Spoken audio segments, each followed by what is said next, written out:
Hello and welcome to the third session of A Trail of Cthulhu, which is a gumshoe game from Pelgrane Press. And if you're watching this, hey, Pelgrane's got a little sale going on some of their books like The Gaean Reach and Skullduggery and Lore Finder and Owl Hoot Trail, which I quite like. So just thought I'd mention that. We're playing mostly Trail of Cthulhu, but we've made a few small changes to the system that borrow from the Yellow King, another game from Pelgrane Press. But overall, we're very much playing Gumshoe. My name is Lowell, pronouns he, him, and this session is part of the Gauntlet Gaming Calendar, and that's an online gaming club, gaming community that does 100 plus sessions each month. And you can find out more about that at gauntlet-rpg.com.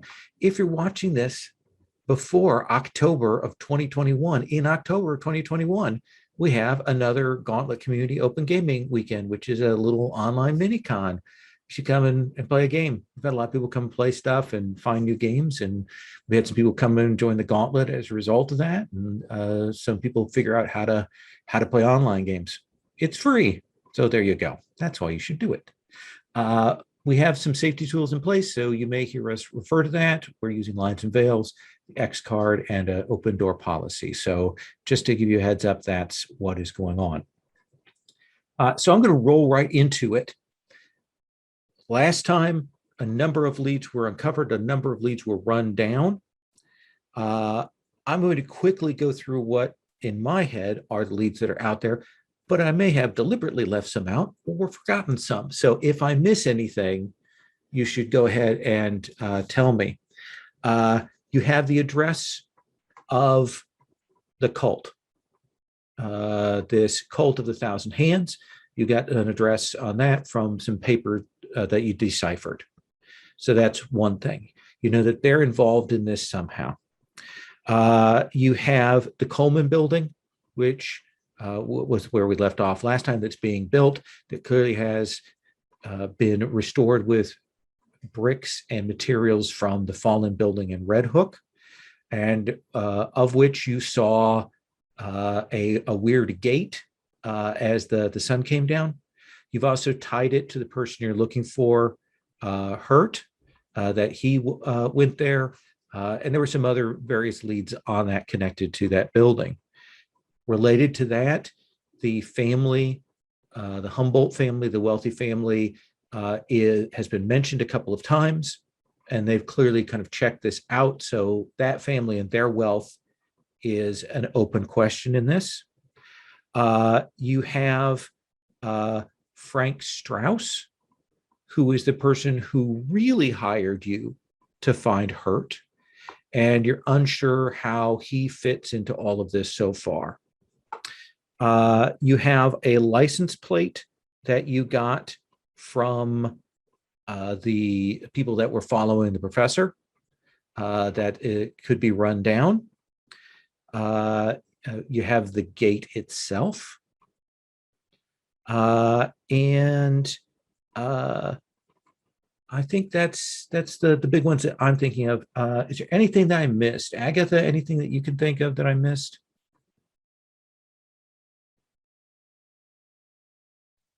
I wrote Marianne in my notes, but I don't know what that is. That is the name that was spoken by those cultists who rousted your reporter, that they were going to report back to Marianne.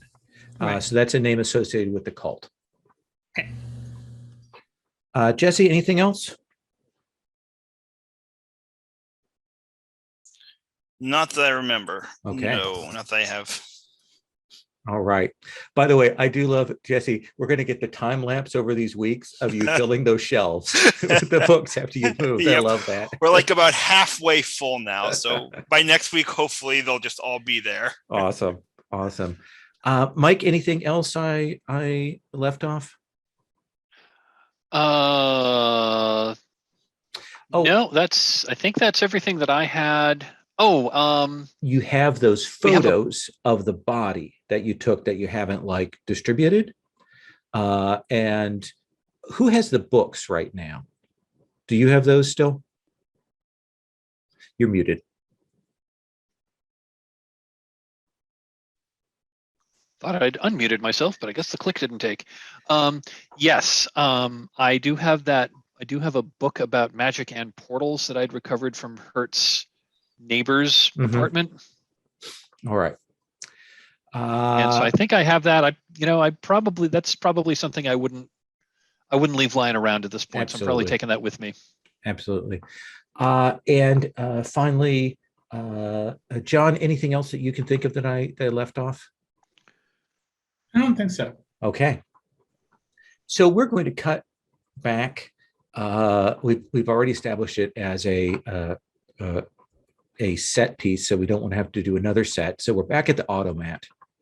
Coffee is a nickel, and everything else is, a dime or 25 cents for something that's actually a little bit filling and savory. And we're probably now, this is after dark, because when we last left off, Harry and Professor Hicks were up on top of the Coleman building, having had that signed, and the foreman would have taken you back down. And this would be post Sarah and Alina talking with the various contacts that they had in Red Hook. So assume that general amount of information has been passed around, but you can talk about what you think next steps are or how you want to proceed. Yes. Can I interject a bit of fiction? Would we have time after Harry and I got back from the conversations we were having, and between then and now, would I have had time to go home, go to my dark room and develop those photographs? I think for purposes of this, we can say yes. Yeah. Okay. So I've got these fresh photographs. They're probably still a little damp, but I will have brought those along to show them to the rest of the group. And I will ask what they look, and I will ask I'll ask the GM, is there anything interesting that the photographs revealed? Well, who has forensics or medicine? Either one of those spends. I have medicine, but I am out of academic pushes. Okay. I have forensics. Would you like to examine the photos and make a forensics roll? I very much would. Okay. Would you please lose a point of stability? Yes. All right. And wait, do I need to roll for this if it's investigative? No. Oh, okay, cool. You will take a look at these photographs. You can tell that Sarah took them while trying to not get the best look at the body. That was saying not getting a full eyeful of it. And what you can see is that there are sections of the body that have say torn out of the shirt, and it looks like kind of sections of flesh that have bubbled up, like the skin has expanded and there are thousands of tiny bubbles. And you can see that there are several places on the body where those kinds of unnatural welts have occurred. And the thing that will strike you is that they bear a strong resemblance to the bubbles that you saw that were described to you in the windows of that apartment. So whatever did that to the glass can also do that to flesh. Yeah, I don't know why, or I don't know how to explain fictionally why I have forensics. But I think I probably just have good eye for it. I don't know. Yeah. But I definitely do not have experience in forensics. So I think when I see this and how disgusting it is, I actually like, and then like run outside and just like barf onto the sidewalk. Absolutely. Kind of. You see Harry get up very quickly, rush out to retch, and then come back in. What's your reaction to that, Sarah, Elena? Oh my. I before you rush out, Harry, did you say, oh my, did you like point like, oh my God, that, and then you ran out, or did you just run out? Okay, Just ran shot out. out the door. Yeah, I think No I words. think I take another bite of my chicken pot pie and then slide my napkin over next to Harry's seat for when he comes back. Like, is it clearly? Are you like gagging as you're leaving? I guess is the like. Is it obvious why you're running out? Yeah. So I think I just keep eating and slide that napkin over for you. Woodrow, what's your reaction to this? I actually want to go out after Harry and make sure he's okay. Okay. Out there, kind of catching your breath, Harry. Still hot out too. That's the other thing. It's still hot and humid. At that kind of after dark, hot and humid, where you're like, it's never not going to be sticky. And you hear Woodrow come up behind you. Yeah, you okay there? I need a moment. What happened?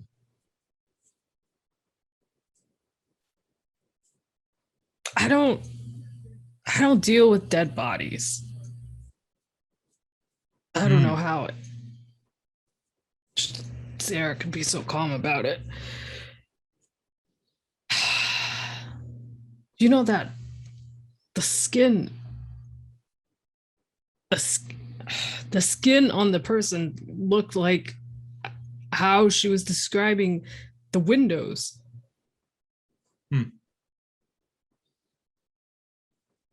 But why are you so calm about this? Well, it's horrible, but there's all sorts of horrors in the world, and they'll all be there tonight when we go to bed and tomorrow when we get up. So I try to be stoical about it all.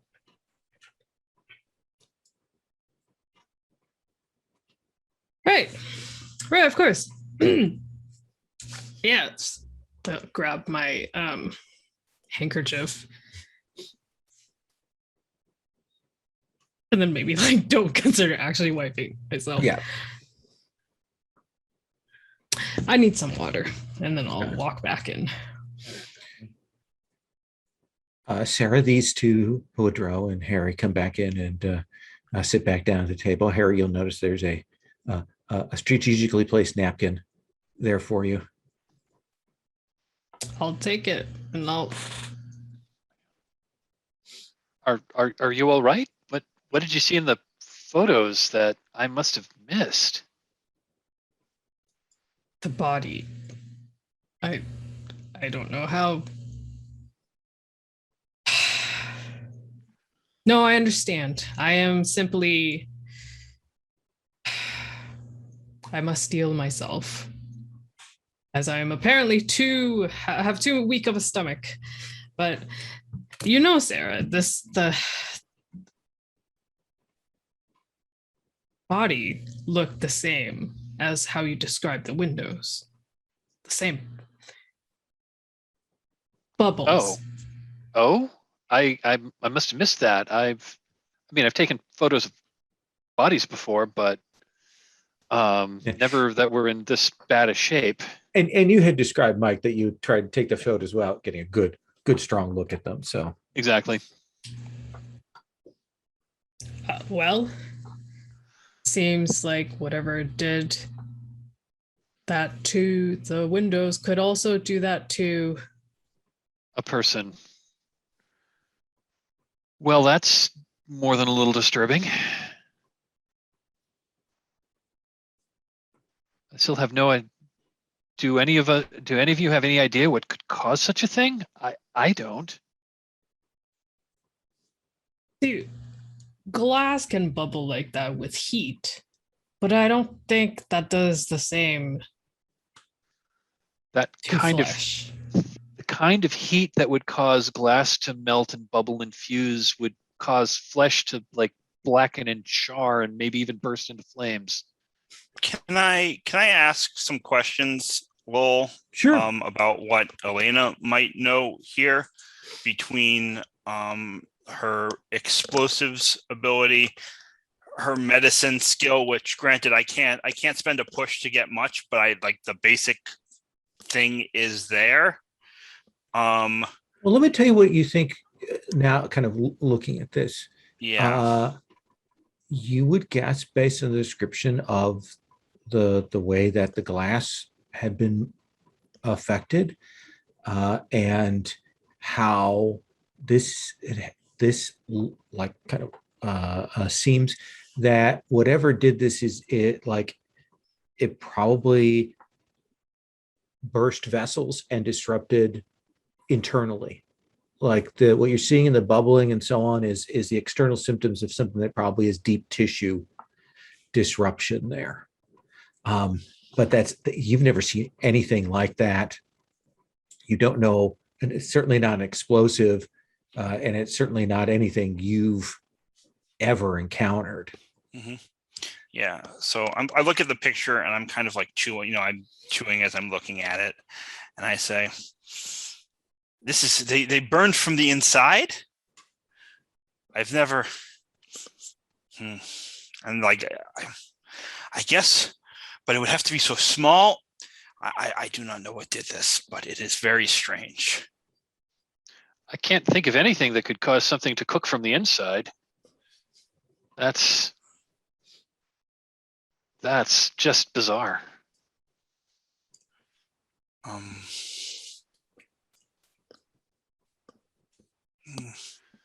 Anyway, I guess I'll put since the photographs are clearly disturbing, I'm going to like gather them up, put them back in the manila envelope that I brought them in, and stick them back in my oversized handbag. Okay. So I guess our next question is, my question is, what should be our next step? And what did you and so tell us more about what you found at the Coleman building. Rough. We did some climbing. Yes.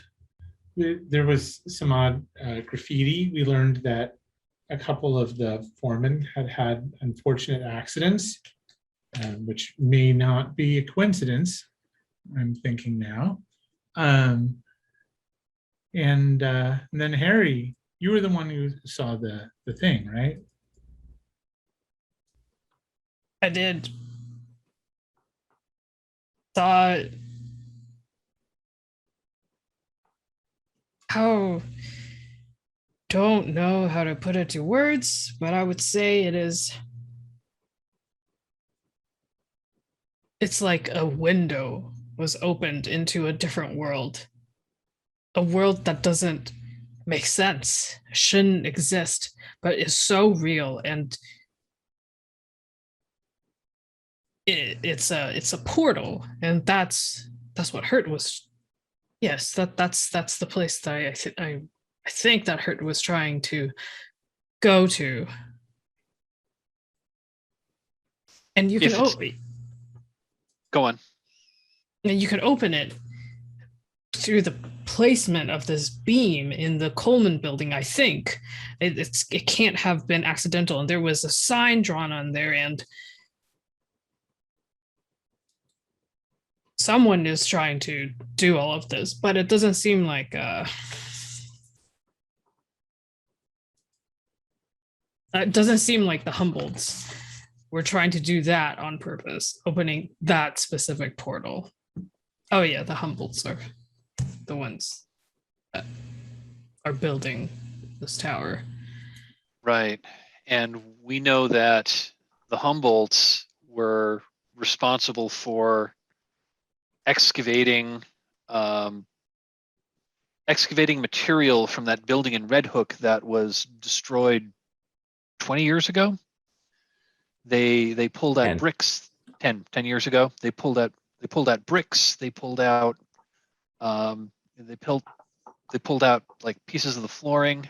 They excavated and carted it all away, according to an entrepreneur, shall we say, that we met in the area that seems to know things that were going on.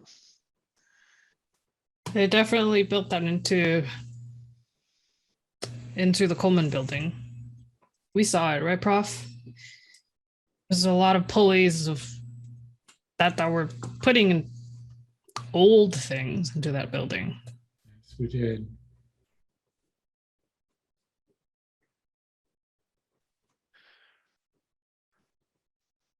Should we go back and try to get a closer look at this portal thing? We might need to sneak into the building. I'm not sure, because I mean, it's night now, so I'm sure that it's no longer under construction. Or you should say the workers have probably gone home, but it's probably guarded. The foreman did mention to them that since they had that break-in, that they have had security on site.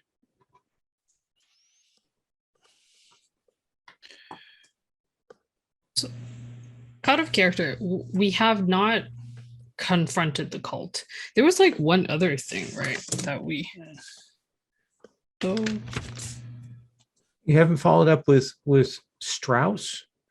Yes, Strauss. And you haven't followed up with the cult. You're not sure what the Yeah. connection is between them. Can I ask That's true. like an out of character meta question if people are comfortable with that? Like, as players, what do we want to do? Because, like, on the one hand, trying to go through that portal and seeing what's over there sounds awesome, right? Confronting the cult also seems awesome. Like, do we want to try and figure out the, like, I guess my question is, like, how focused are we on let's find Hurt and solve the mystery? And how focused are we on there's lots of other cool stuff going on? Do we just want to dive into that? I personally am very interested in solving the mystery. That aspect of the game is very enjoyable to me, so that's where I'm at. But if like people want to walk through the portal into a realm beyond understanding, that is also fine with me. That's awesome. I will solve the mystery of what happened to you. Right, I mean, I'm sorry, go on. I was gonna say, like, well, it's a title, like, we know he wanted to, stepping back in character for a second. Well, Hurt wanted to go hide through the portal, right? Make a portal and hide on the other side of it. He could have gone through there. We could see what he learned from maybe it's a different I certainly don't know, but if we want to earn our paycheck, we have to find him. And we know he wanted to go through a portal, but it might be safer to chase the people who he was chasing first. I think if we have as much information as we can get before we go through the portal, we have a better chance of coming back. That makes quite a lot of sense. So yeah, I'd suggest we go talk to the Humboldts or find out who this Frank Strauss character is. Or both. Well, maybe I can do a bit of research in the newspaper archives to see what I can dig up on the Humboldts. Out of character, because as a reporter, I've got that as a special. I've got that as a special move. I have access to the newspaper. I have access to newspaper morgues, and I can also sweet talk other reporters into like revealing information.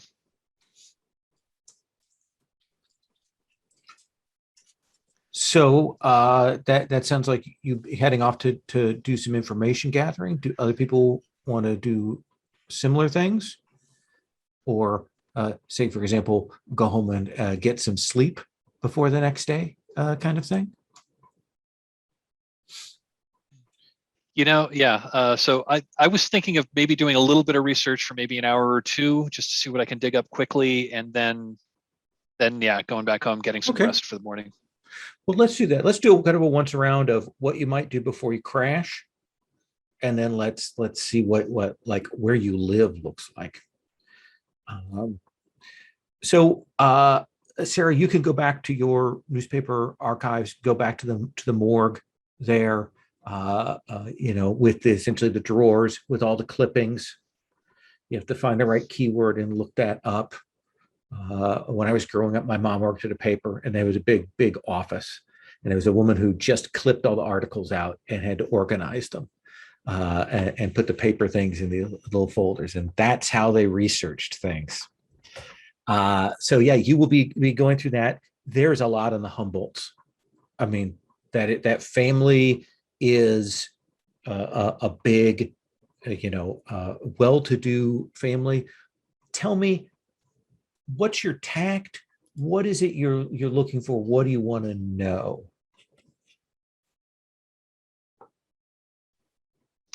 I want to see if there's any connections between the Humboldts and the Red Hook incident. I also want to see if there's connections between the Humboldts and like this Coleman building that they're financing. Like, what did they say it was for? What had been on this site before they started building it? And just like what are the connections? What are the connections there? And also, I guess if there's any connection, because we know this like Cult of 1,000 Hands, we know that has connections to Turkey. If there's any connections between the Colemans and Turkey, the Turks or the Ottomans. Interesting. Let me give you a couple of headlines. I'm going to have you make a library use spend for this. Okay.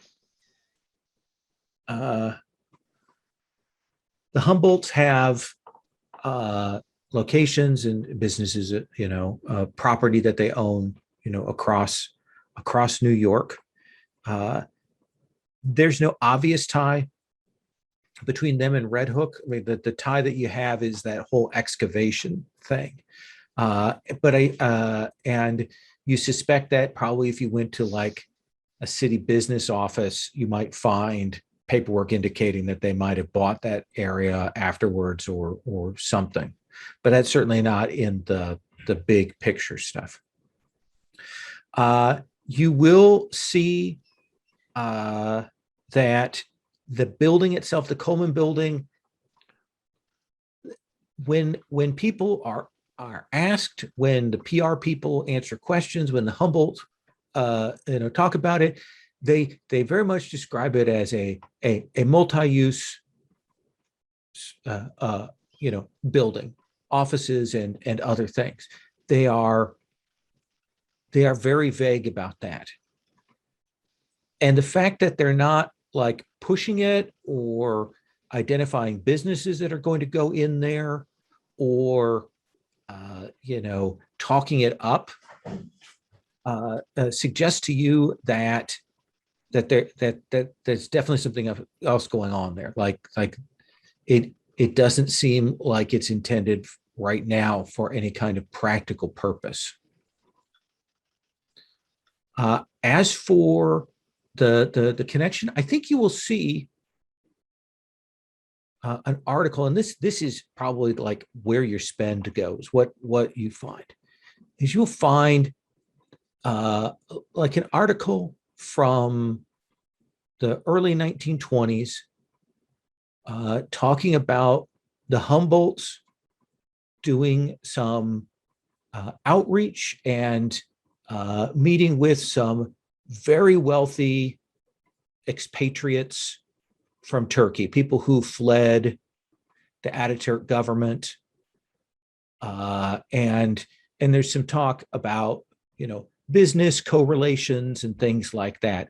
And these are clearly people who were the super wealthy before the revolution, who came to the States. And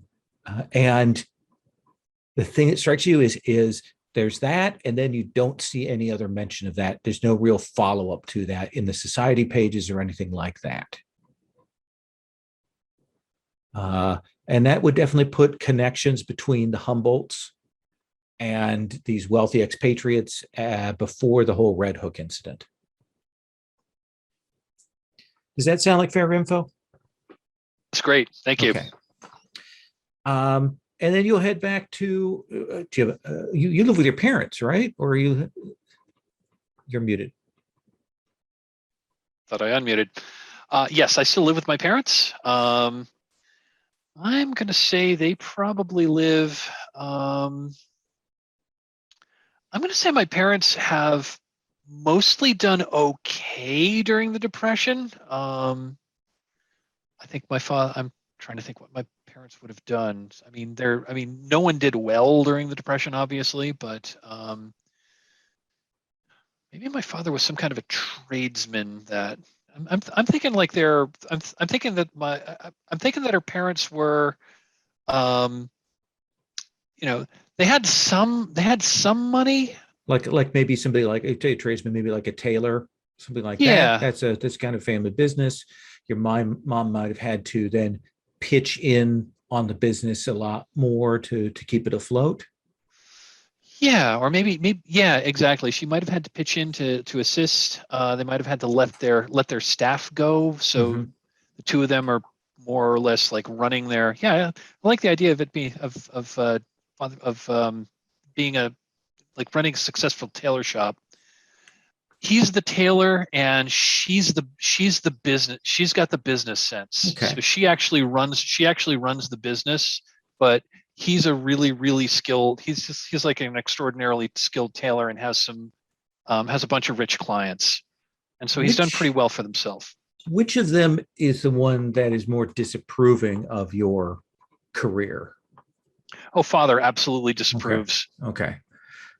He's not happy, and so I would assume that they would, classic like live above the shop, nicer apartment above it. Kind of what I was thinking. What is it about spending time with them or interacting with them that can restore your stability a little?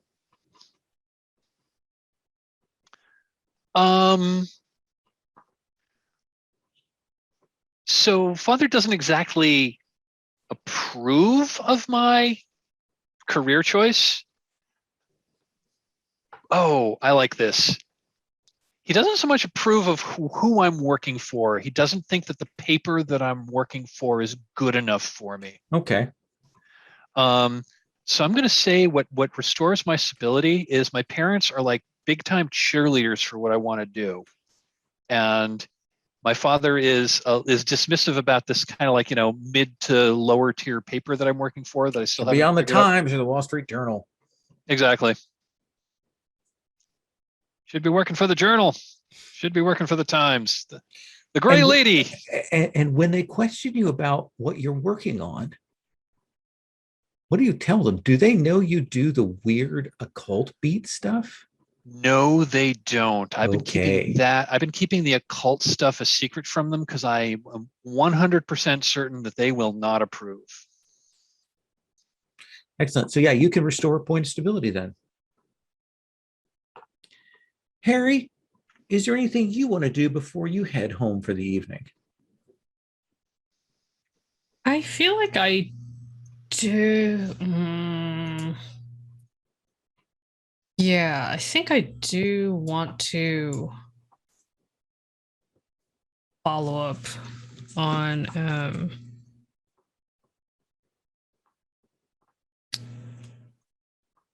there was the okay. There's wait, sorry, do we know a location associated with the cults? You have the address of like a cult location that you found sort of encoded in Hertz manuscript. So yeah, you do have a location. You haven't checked it out, but you do have one. Okay. So what I'm like, I think what I would like to find out is like, I want to find out maybe about Strauss, but I'm not really sure how I would go about this. Let's see. Because I only have a name. Do you have library use? I do have library use. So you might go to right now to the library, run down some names, check the papers, check society listings, that kind of thing. Sure, I'll do that. I'll Okay. like mirror what Sarah was doing. Yeah. So go ahead and make a spend. But You will find out that Frank Strauss is a very upscale occultist, spiritualist, parapsychologist, theosophist, like all of the sort of the weird stuff. He comes from a little wealthy family, and there are things about him doing very formal seances and other demonstrations and things like that. And there's suggestions in a couple places that he belongs to one of these wealthy societies, not unlike the sort of the Hellfire Club or one of these like occult groups or the Masons or something like that he's involved with that kind of thing, because he's definitely in some of those wealthy circles, and he's definitely in Humboldt's, particularly Edward Humboldt, who is the heir apparent for the Humboldt fortune right now. Like you can put those two names together.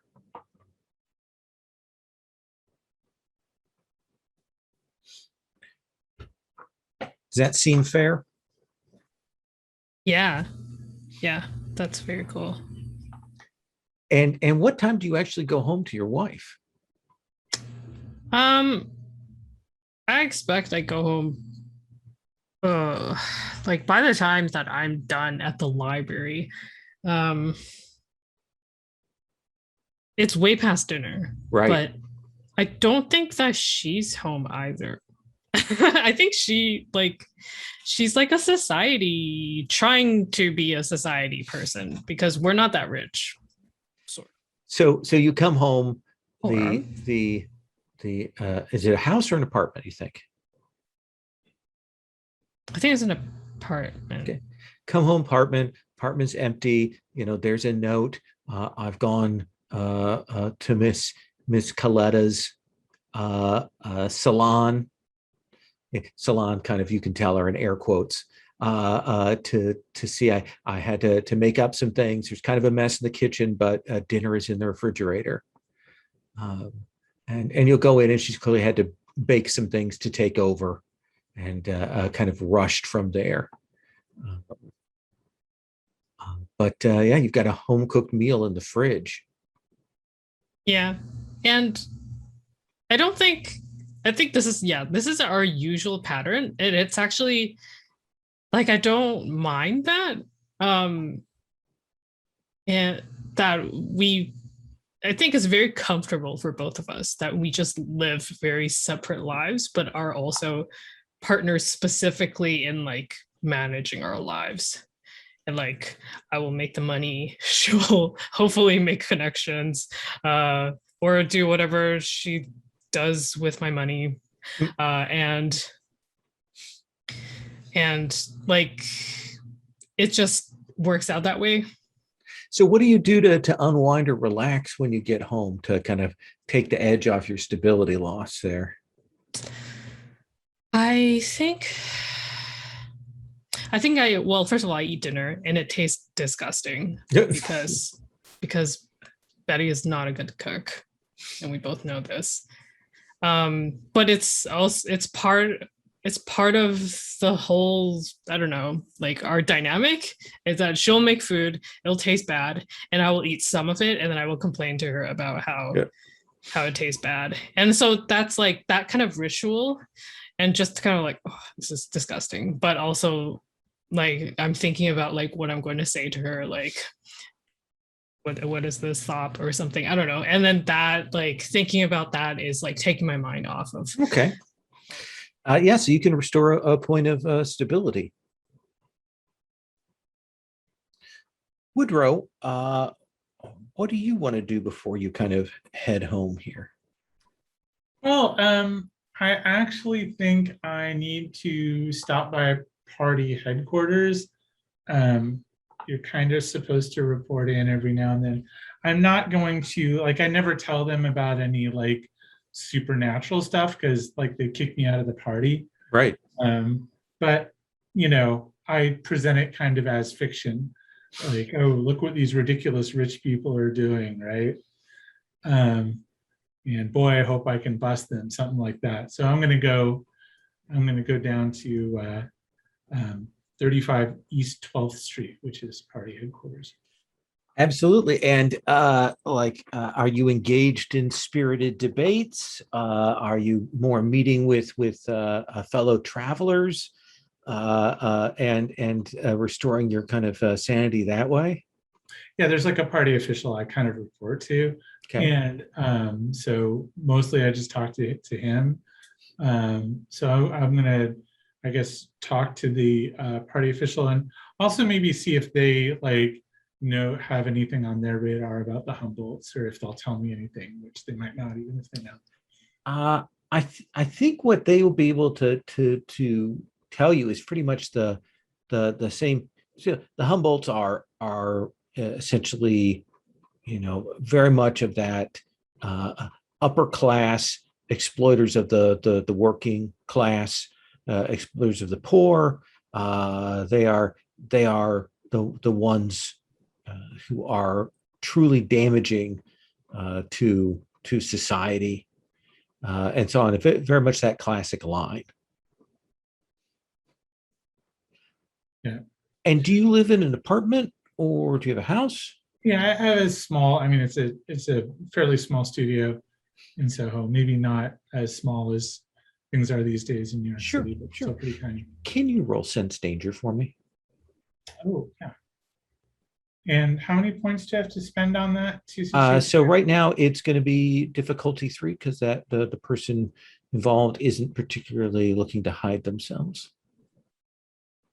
So does that mean spend 2 or spend 3? So you can spend as much as you want. Roll a d6, and you want to get a 3 or better total. Oh, okay. All right. So if you spend 2, it's guaranteed. Yeah, I will spend 2. Okay. And then I think when you get back to your apartment, you're coming up those steps, and you can tell that there is somebody waiting in the hall, like hanging out there in a position where they've got a decent line of sight, and they are clearly waiting, watching your apartment there. They're in that hallway up there. Little stale cigarette smoke, little fresh cigarette smoke. Clearly been waiting for a bit for you. What do you want to do?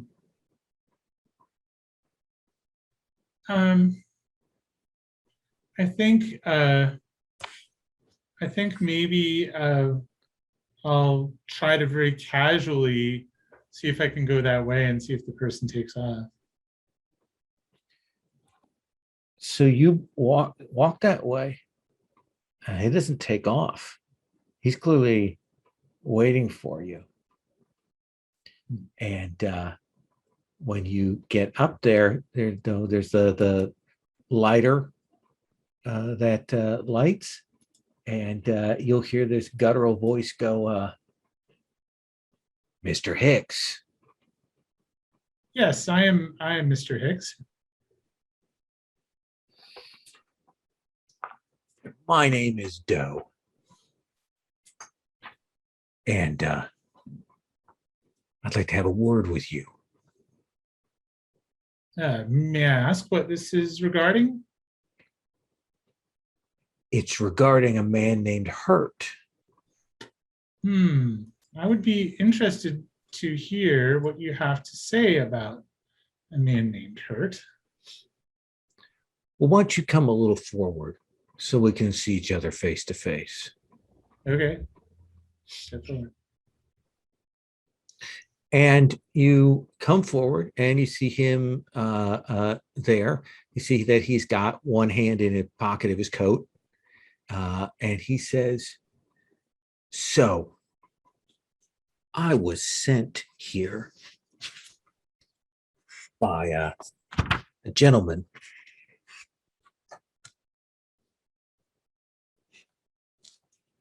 And see, this gentleman had already sent someone to talk to you and your compadres, whatever. And you'd gotten a little fresh with him, with this gentleman, and put him in a spot, maybe strong-armed him a little. But that's neither here nor there. So you're going to tell me what you know about where Hurt is, and then you are going to buzz off this case and let it go. Well, my friend, I would tell you where Hurt was if I knew. That's the wrong answer. Well, And you see his hand get ready. He is either going to pull a pistol out on you, or he is going to give you a brass knuckle to the midsection. What do you want to do? I guess I'm gonna run. Okay. In that case, why don't you make a fleeing test for me here? Let's see.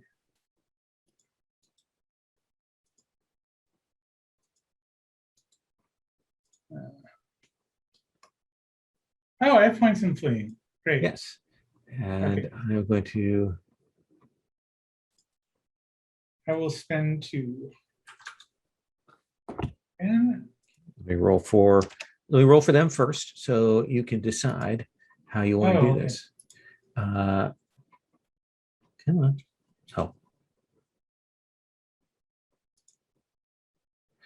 So right now I've got a 6. Oh. So I might want to spend more than 2. How much do you want to spend? Well, since you got a 6, I guess I'll spend 4. Okay. Okay. Not those rolls. How quaint.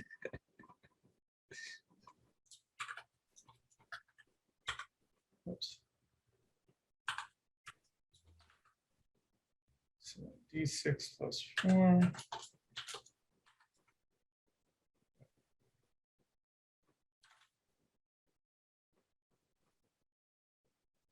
Oh, I rolled a 1, so I got a 5. So you start to take off, and he grabs you, pushes you against the wall, and he gives you one good shot to the midsection. So mark a point of damage, physical. Okay. And he says, look red. If you don't want me to go screaming to people about the people that you hang with, maybe you'll get your act together. I don't know what you're talking about. Ugh.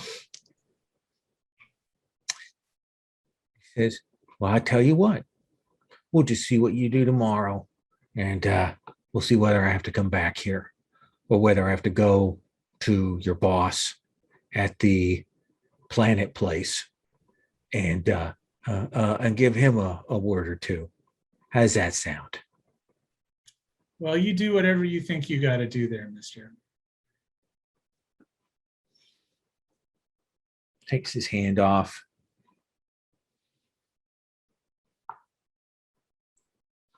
All right. We'll see how this all rolls out. And he kind of walks, keeps his face towards you until he gets back to the steps, and then turns and heads downstairs for the street.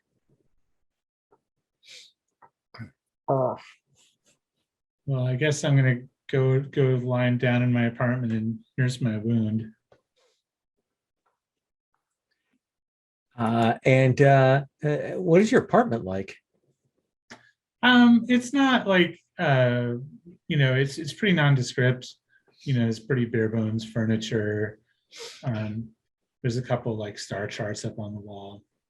Otherwise, it's pretty normal. Are you more interested in healing the health that you're down or the stability that you're down here? Let's see, I'm down one of each.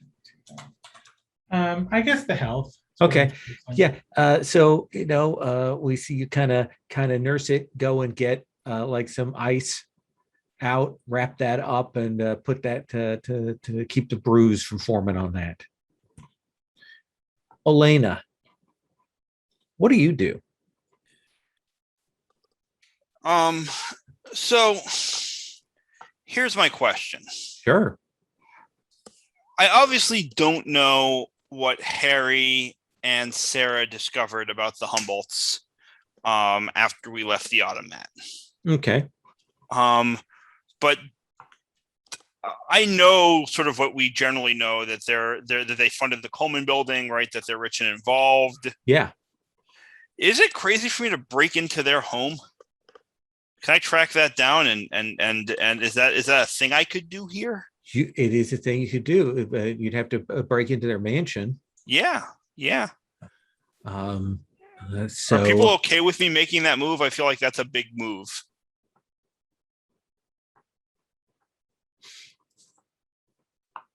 I see one go for it. Yeah. I feel like that's just like, well, I want to find something out about some people. I'm probably just going to break into their house.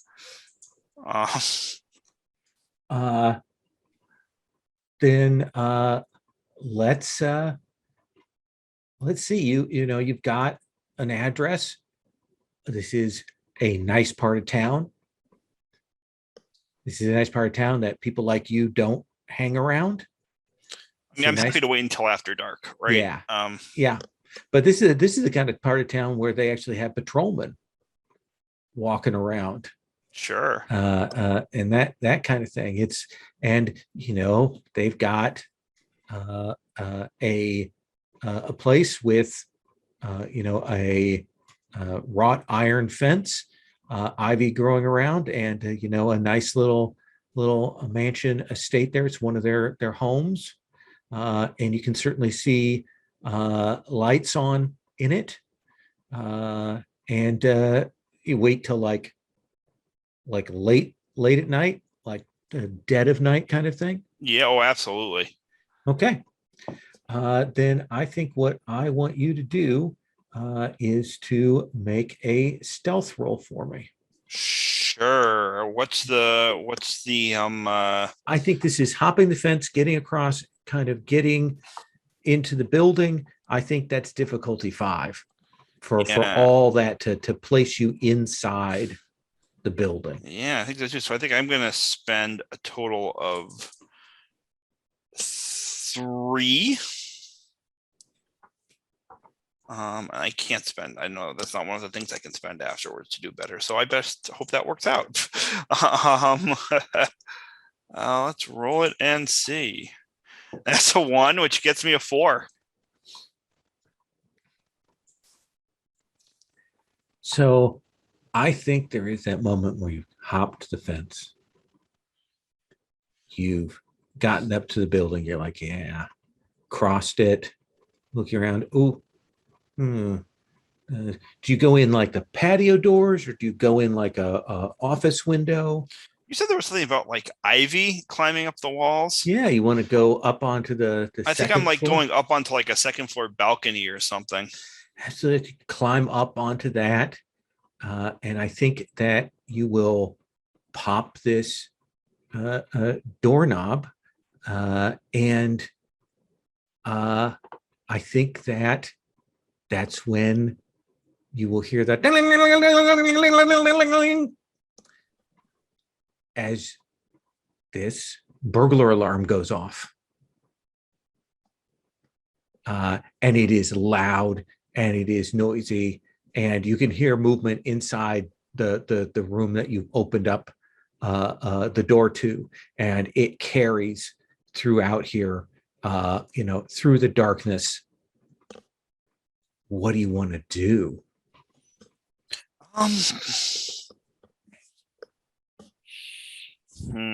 Oh yeah, they've definitely got schnauzers, and they're barky little dogs. Yeah. Oh. All right. I want to do this in a way. I want no harm to come to any animals. I just want to be Oh yeah, absolutely. very clear about the dogs are noisy, but they're not out as guard dogs. They're just like in the house. Right. Well, but what I kind of want to do, I don't know if there's a skill for this exactly. Tell me what makes sense. Right. Is what I kind of want to do is like call the dog over, do something. I don't know, whistle, purse my lips, do a kind of deal, something that gets the dog coming over here so that they think that it somehow or another jogged the window opened. Huh. That is a really interesting thing to do.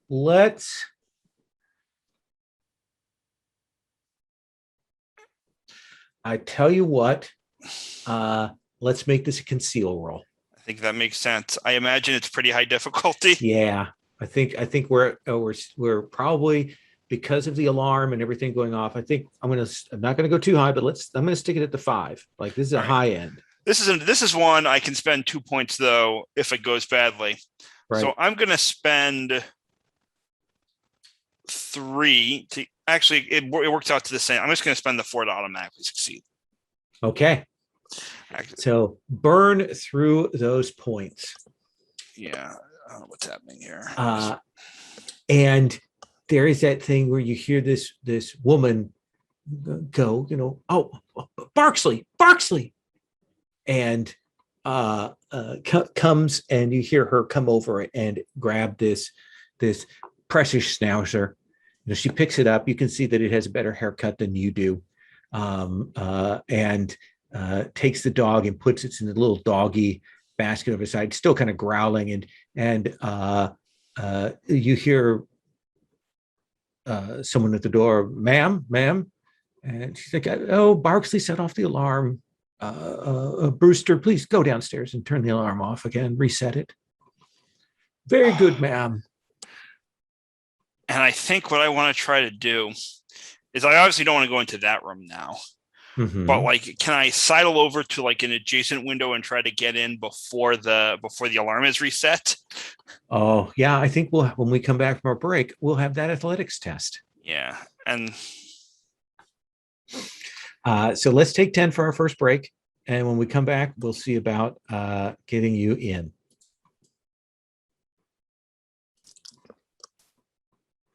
So I just started the recording. You missed Elena falling out the Humboldt building. Let's cut back to Elena telling the group what happened. I went to the fucking Humboldt mansion last night. Figured I'd poke around, see what I could find, and it's a tough place to get into. Came out with this turned ankle and it was a bad night. Bad night. With an expression that's probably 50% horror and 50% being really impressed, Sarah kind of leans in and kind of stage whispers, "You tried to break into the Humboldt mansion?" And she kind of sits back as if to say, "Wow, that's A, badass, B, terrible idea." The security isn't even that good. I'm just clumsy.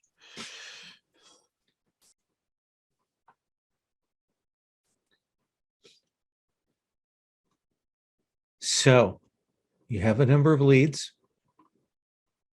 How do you wish to proceed today? Oh, Woodrow, I just realized you might have some things you want to tell the group. Yeah, and I tell them about last night. I was coming into my apartment and there was somebody waiting for me in the hallway. Hit me pretty good, tried to get me to back off the case. I'd be interested in knowing who that guy was working for. And what was that guy trying to find out? He said I had to buzz off the case or else.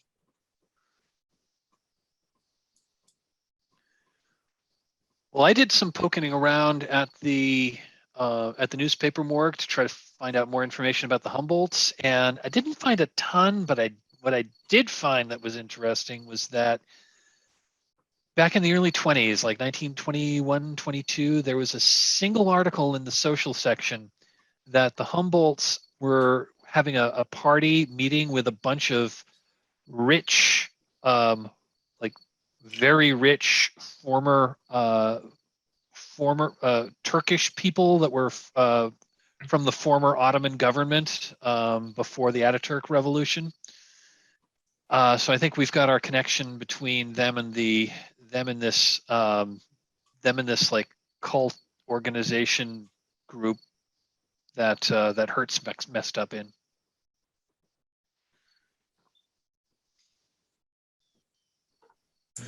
Well, speaking of the Humboldts, I did some reading yesterday, and our friend and, well, I suppose current employer Strauss is a good friend, or at least of Edward Humboldt. Runs in the same circles.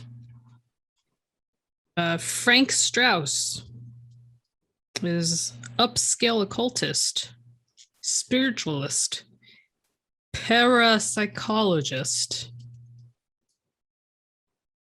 speaks to the dead for the rich, that sort of thing.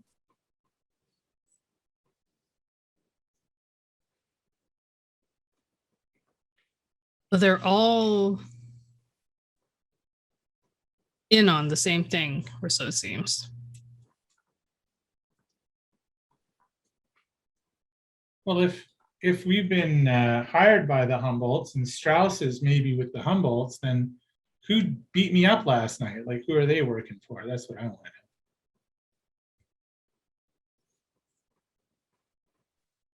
know. Well, it doesn't mean that they weren't.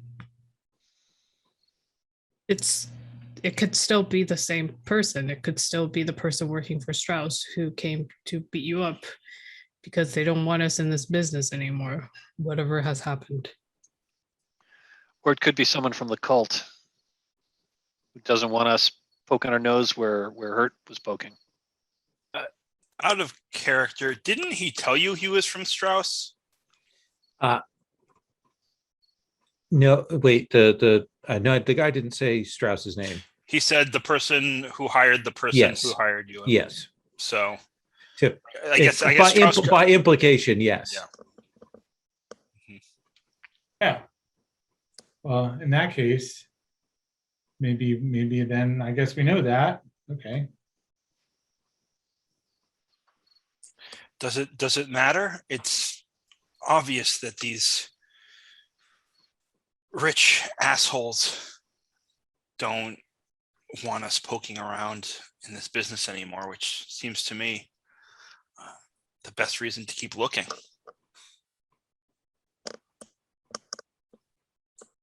Sure.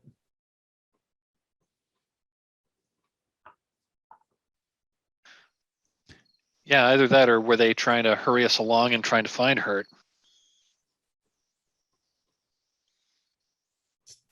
This guy was pretty unambiguous that he wanted me to like not look into where Hurt was anymore. Got it.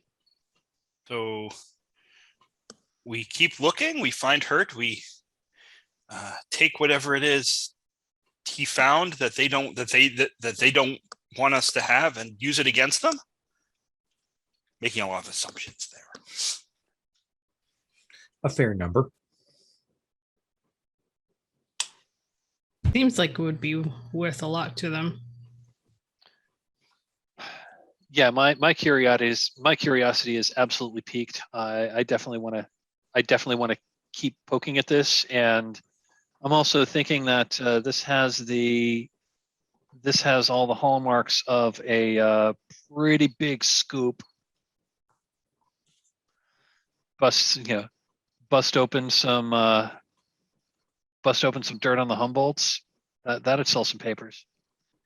Maybe, and she's at this point, Sarah kind of like looks off into the distance and says, "And maybe if I do a really good investigative peace. Maybe I'll, maybe that might be my break to move over to the Times.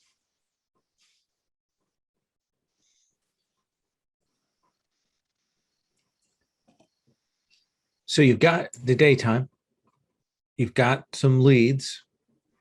Do you want to pair up? Do you want to head out individually? What do you want to do? What do you think, Harry? Let's start with you.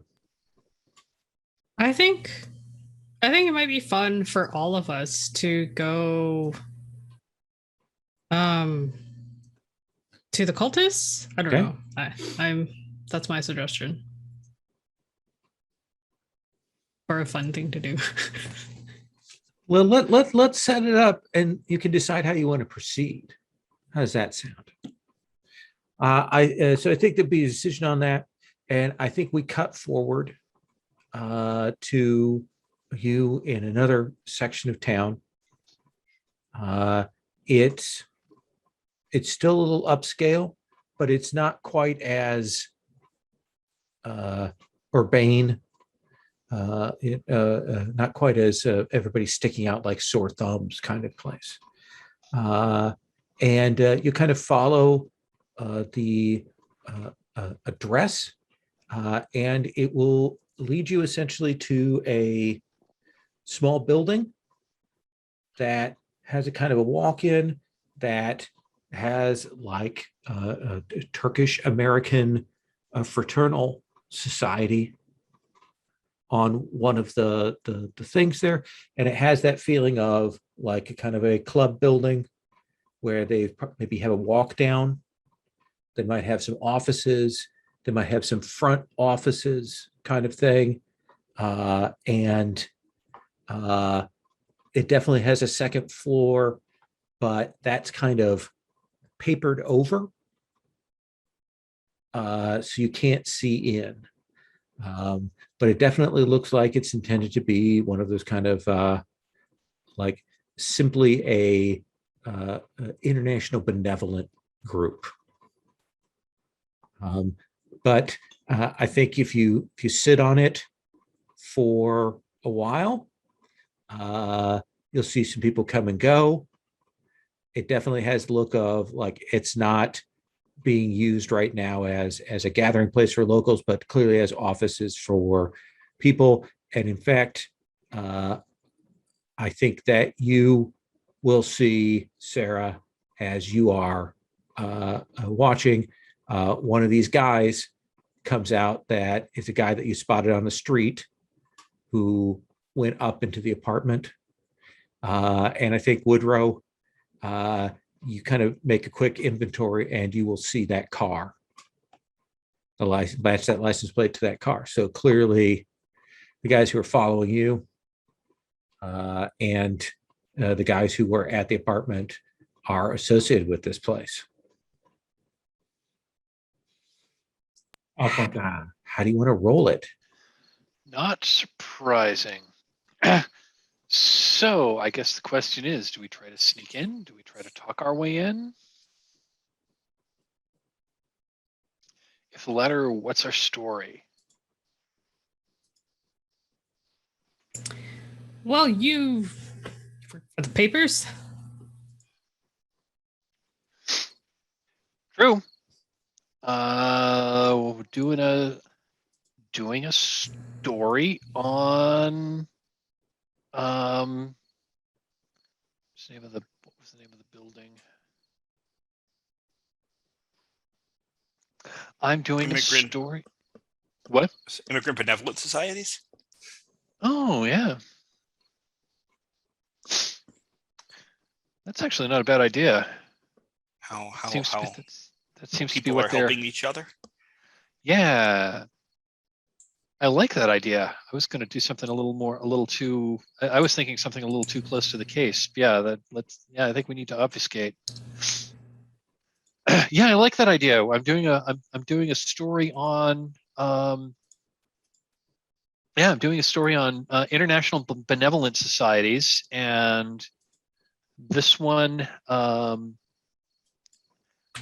does this place have like a name? Does this place have like a public name, or like is there an awning, or is there like stencils on the window that says what the name of this place is? At least their public persona. Well, yeah, it says Turkish American Benevolent Society. Turkish American Benevolent Society. Okay. Yeah, I like that idea. We'll approach. We're doing a story on international benevolent societies, and would love to talk with people here that to get your story. I'd ideally like to have someone else come. I mean, I don't know if it would make sense for like our whole retinue to go in there, but I definitely want someone else to come with me, in which case I'll hand you my camera. Sure, I'll come with. I can hold the camera, and we can be the distraction while the less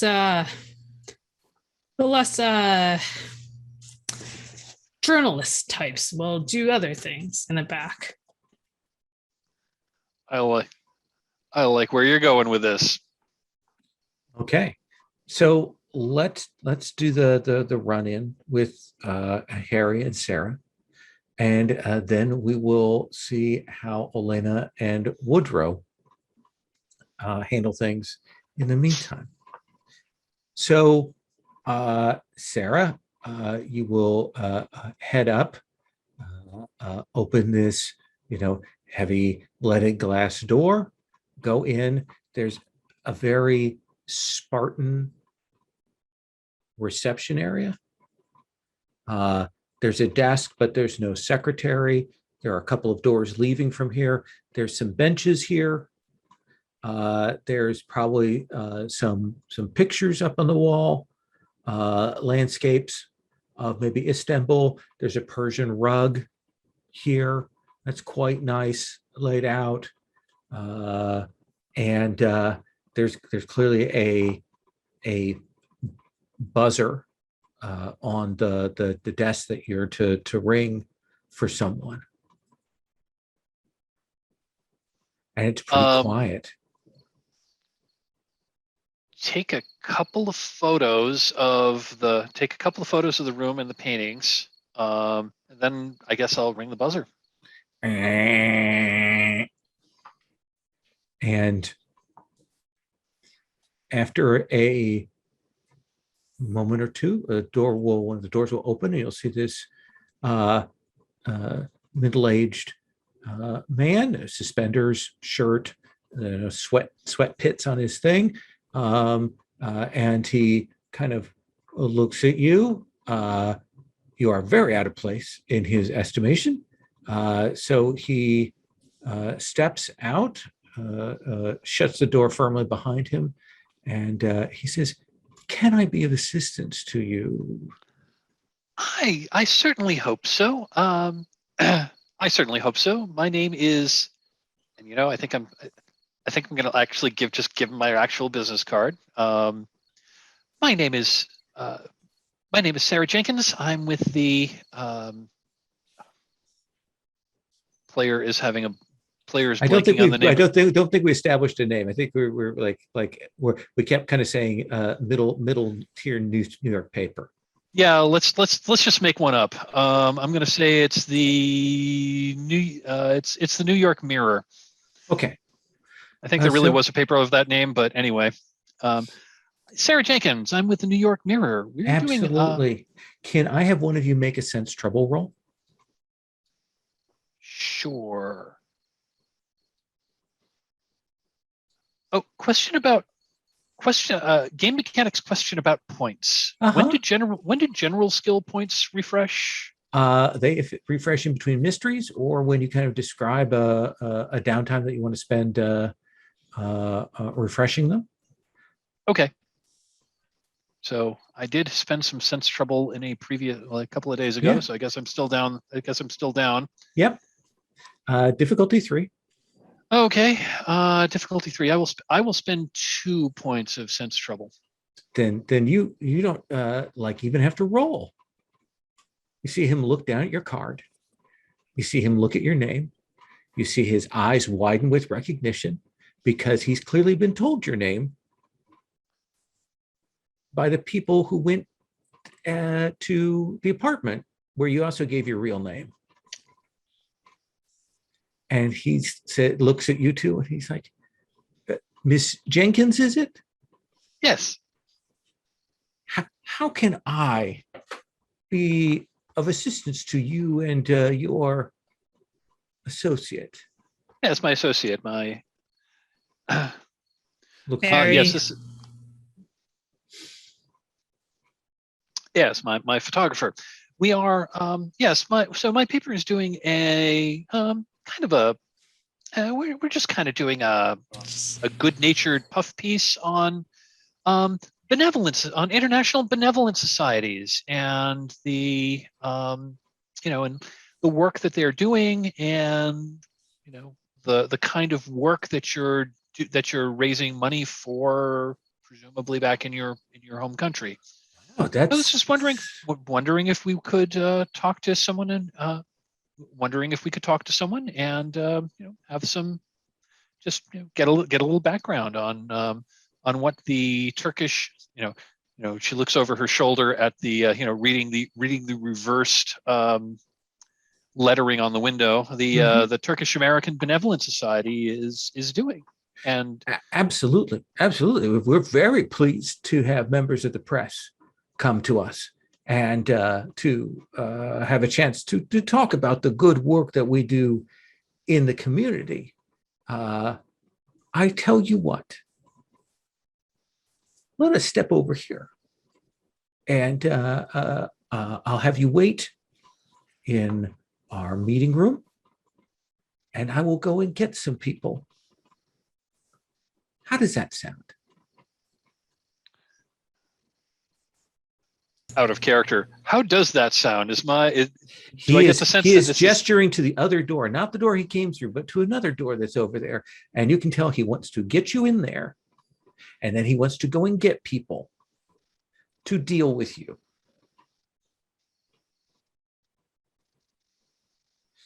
Maybe just to ask some questions. They might just be curious. Yeah. I don't think we want to go in there. Please.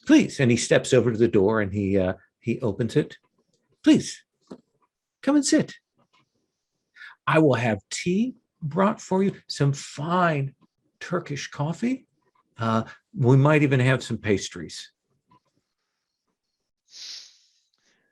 I love pastries.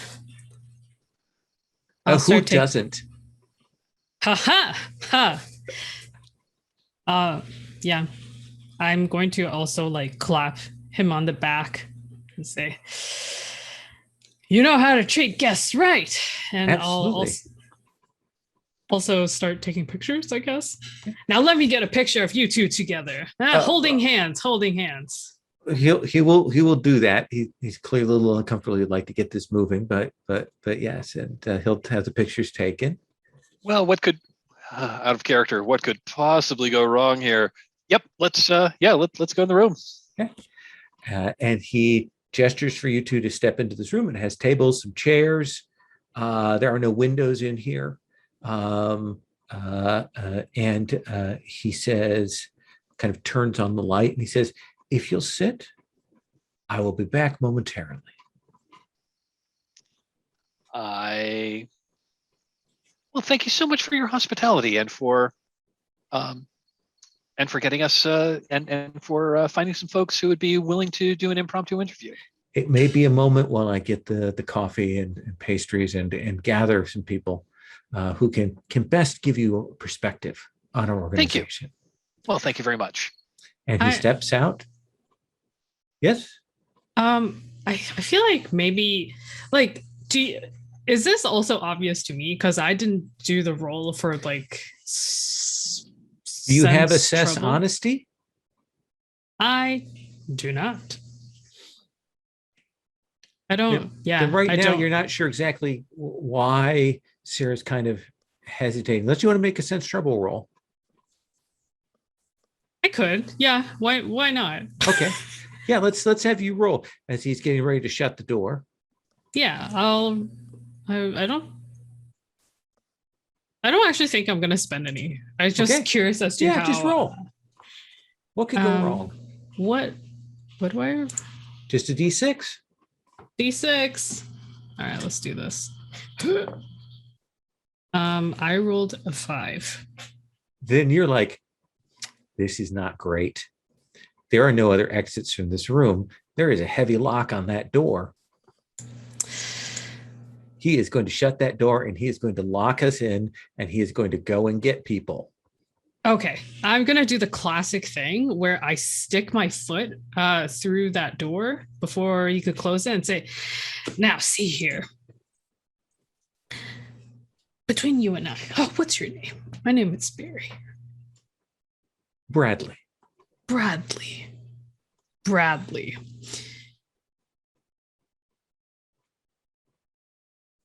See, I don't know what exactly is going on. I have been hired for the day. Mm-hmm. But you look like someone who really knows what's going on.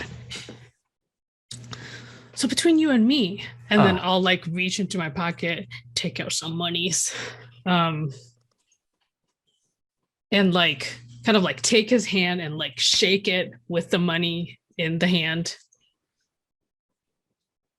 Uh-huh. Is she in some kind of trouble? And he says, it kind of gestures for you to step out so maybe he could have a private word with you. Yes, I would love to take a look at the pastries. And I'll step out. And he will shut the door and he clearly clicks the lock, shutting Sarah in there. And he will turn to you and say, you might want to run along.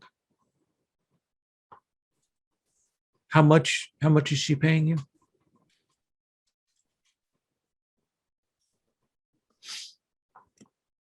He pulls out a wallet and he pulls out 4 5s. And he folds them up and he says, this is yours if you run around along, gentlemen. Good doing business with you. I will take it. And he stands there clearly waiting for you to leave the building. I leave. Okay, let's find out what's going on with Elena and Woodrow. You see Sarah and Harry go inside, and from that point, it's a little difficult to see what's going on with them. How do you two want to proceed? Woodrow? I guess the first question is there a fire escape around back or on the side of the building or? Yes, it's a dramatic scene, so there's got to be a fire escape. Well, most buildings in New York City have them, right? So yeah, let's Elena, what do you say? Let's go up the fire escape. I sort of like look up at the fire escape and down at my ankle and wince. Then I shrug and say, sure, why not? What do you think we'll find in there? I have no idea. I think though, wherever we can get in, we should get in. Can I just take a step out of characters to ask a question? Sure. Just wondering, do we have any evidence that this cult is acting nefariously? Any direct evidence? Well, they were looking into Hurt. You have strong suspicion. They were watching the apartment. They tried to get a hold of Sarah before. They were also following Woodrow. There's strong evidence that they were responsible for or tied to the Red Hook events, which is pretty bad. And there's also that dead guy and the weird window thing that who knows if they're responsible for it. Certainly Hurt believed that they had sent something after him. Thank you. Okay. Yeah. Yeah. So I sort of gestured to Harry as like, go, please lead away. All right, let's go up. So I think getting up to the roof and that kind of thing is not an issue. The question is, you want to do this without being heard or seen or anything like that. So I would like one of you to make athletics or a stealth roll. Either one of those would be reasonable for me here to like not make too much noise on the rusty fire escape and that kind of thing. Who wants to do that? Woodrow, you haven't rolled for a bit. Sure, I can roll stealth. How much do you want to spend on that? Yeah, I'll spend 2. Okay.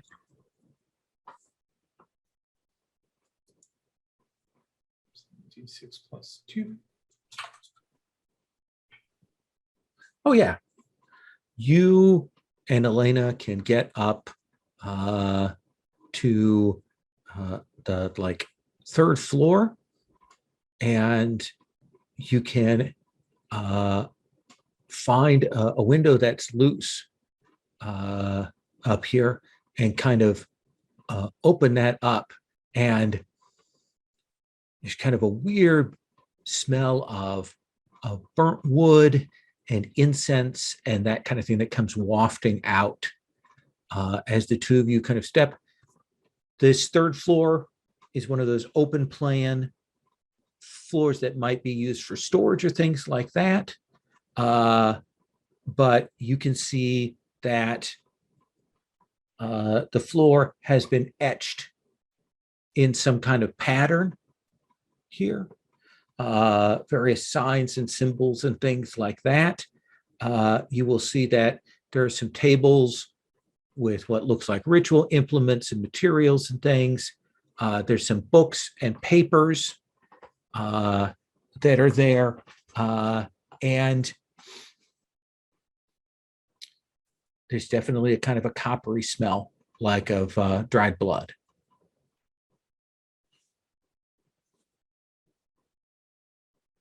What do you two want to do? Want to case the place, check it out, toss it? Okay. Yeah, definitely poking around in there.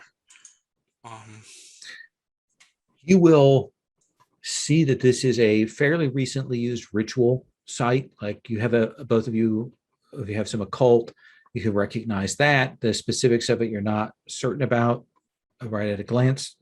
You can guess that they do use blood in some of their workings.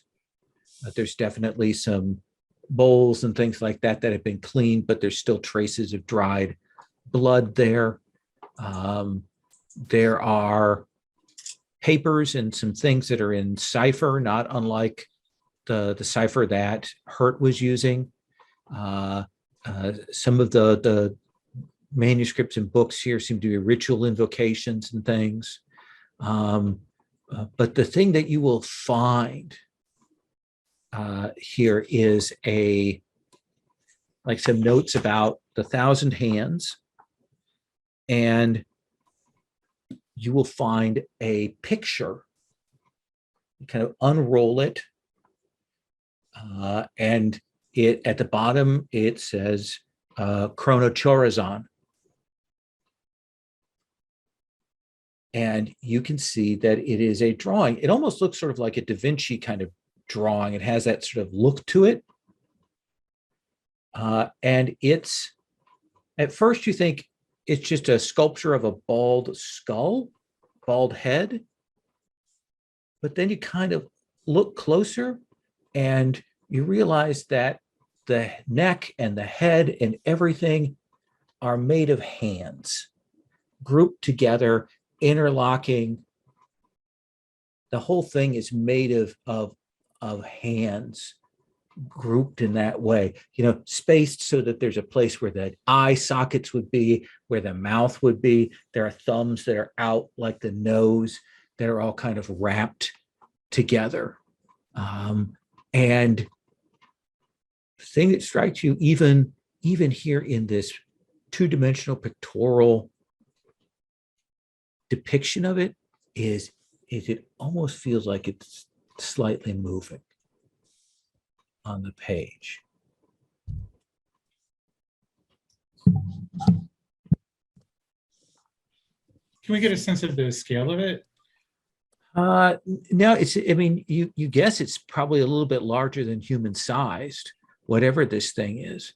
And the term was brought in connection with the events early. You've heard this term before. I think, Elena, you were certainly, it was something that was mentioned when you were speaking with Vasil. Mm-hmm.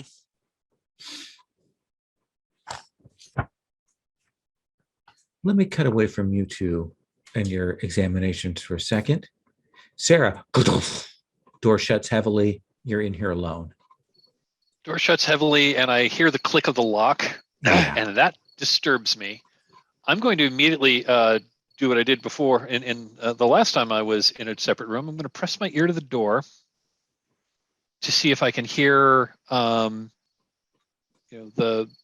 guy that presumably locked me in and his conversation with Harry. If I were you, you should get going. Okay. The sound of Harry's footsteps going away and the sound of the front door shutting. Do I hear the sound of an interior door opening and shutting, like this guy like leaving to go get more people? Yeah. Okay, well at that, I'm going to procure my lockpicks from my bat belt. Oh, oops, excuse me, I mean my purse. Do I need to make a preparedness check Oh, no. have lockpicks? Do you have locksmith? I have locksmith, yes. Then you have that tool on you, and you can unlock that. I was going to say I'm going to make a locksmith spend. I assume I need to in order to pop this lock. Yep, just spend one, and you can pop the lock there and get out of that room. I'm out of the room. Are there any other doors besides the one I was just locked in and the one that this guy presumably went through? No. Just the two. It's a little unusual, though. There's a wall across the way that has no door on it. I'm going to look at that wall to see if there's a hidden door. Do you have architecture? Do I have architecture? I don't think so. Craft? What do I've got?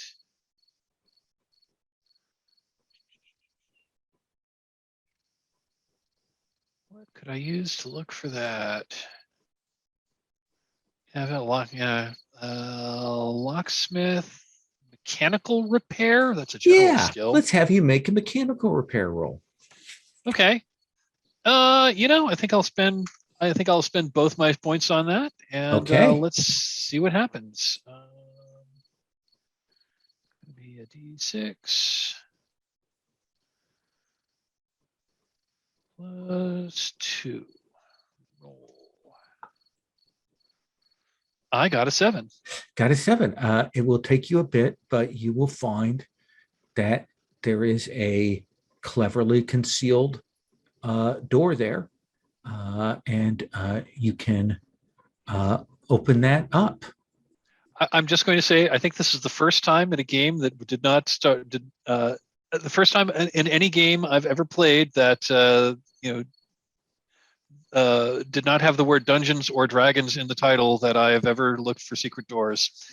Anyway, there is a room there, and it has a pungent odor to it, and you can see that there are some boxes there and what looks like some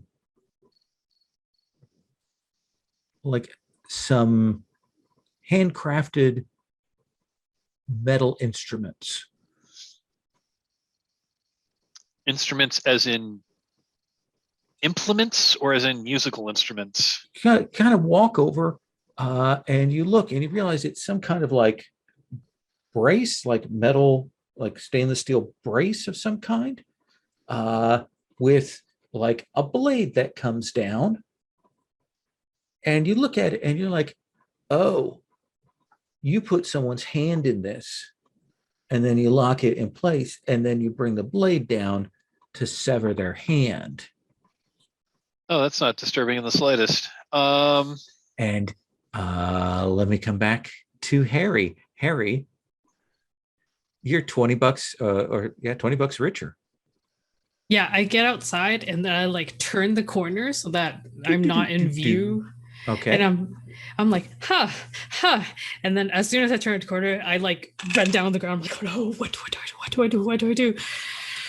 You look over at where Woodrow and Alina like were before. They're gone.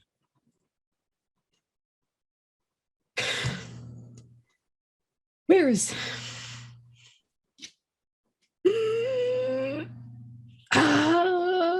I think I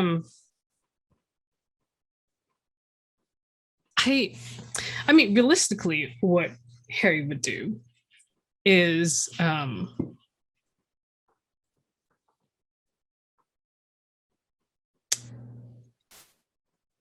I know. Okay, what I'm going to do is like what is this area like? So there's a little bit of gap between the adjacent buildings. It's like a 3-story with the fire escape along the side. The adjoining buildings are standard brick business buildings. There's a front sidewalk here, cars parked out front. Are there people around? There are probably people on the street, but not so many that it wouldn't be possible to keep yourself kind of hidden.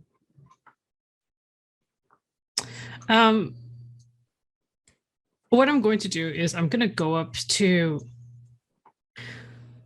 like wherever there look like there are people that look like they might be panhandling or like just look like they're like down on their luck, like they couldn't get whatever the it's the depression.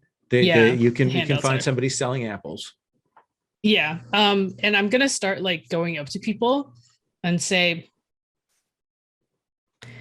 look, I just went to that building, and then I'm gonna take out the 4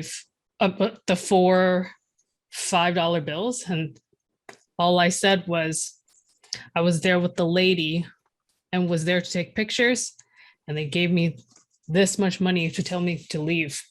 So if we all go there together, can all get some more. What do you think?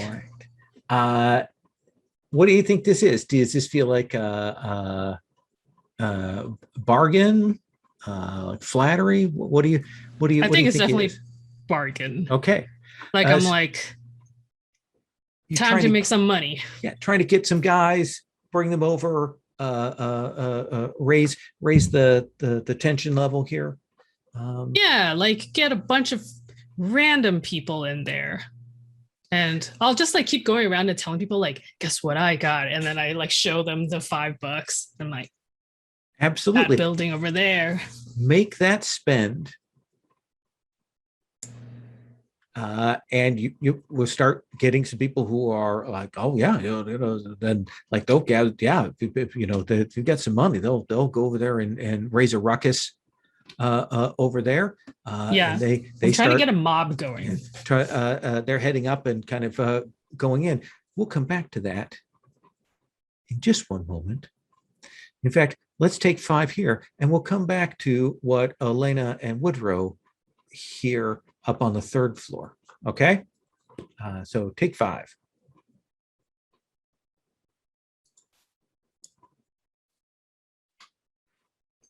So Elena, Woodrow, up there on the 3rd floor, you found these ritual implements, these bits and pieces. Elena, what do you want to do?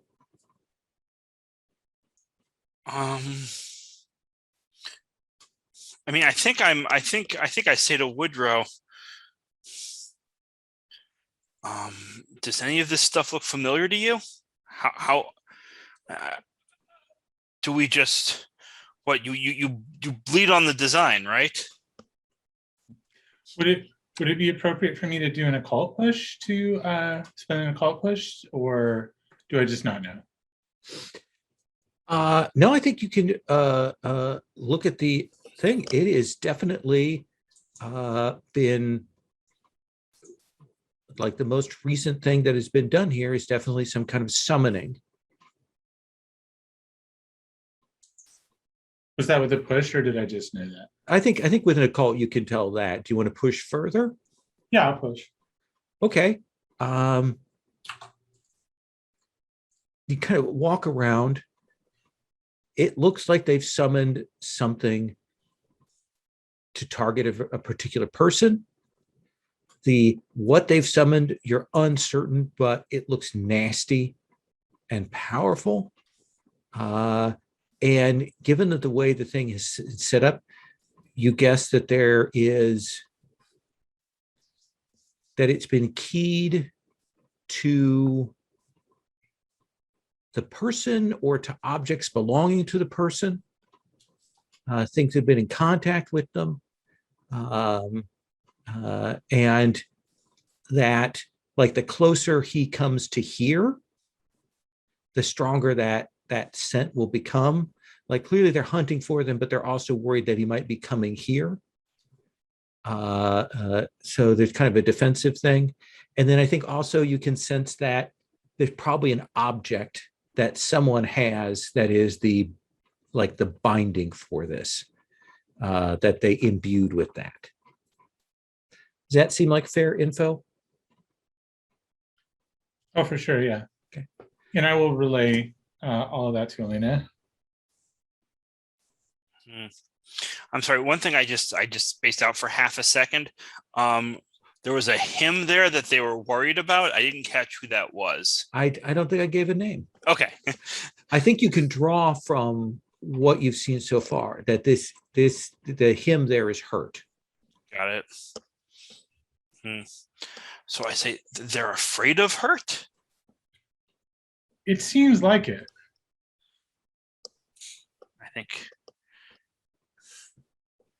we should find somebody who knows something. And I wonder. I think I just walked to the door and like opened the door. There's stairs going down. Yeah. I'm not trying to be stealthy. Okay. And I think you will hear like a general commotion down below, like noise and maybe even raised voices by this point. We'll come back to you in just one moment. Sarah, you're in this room.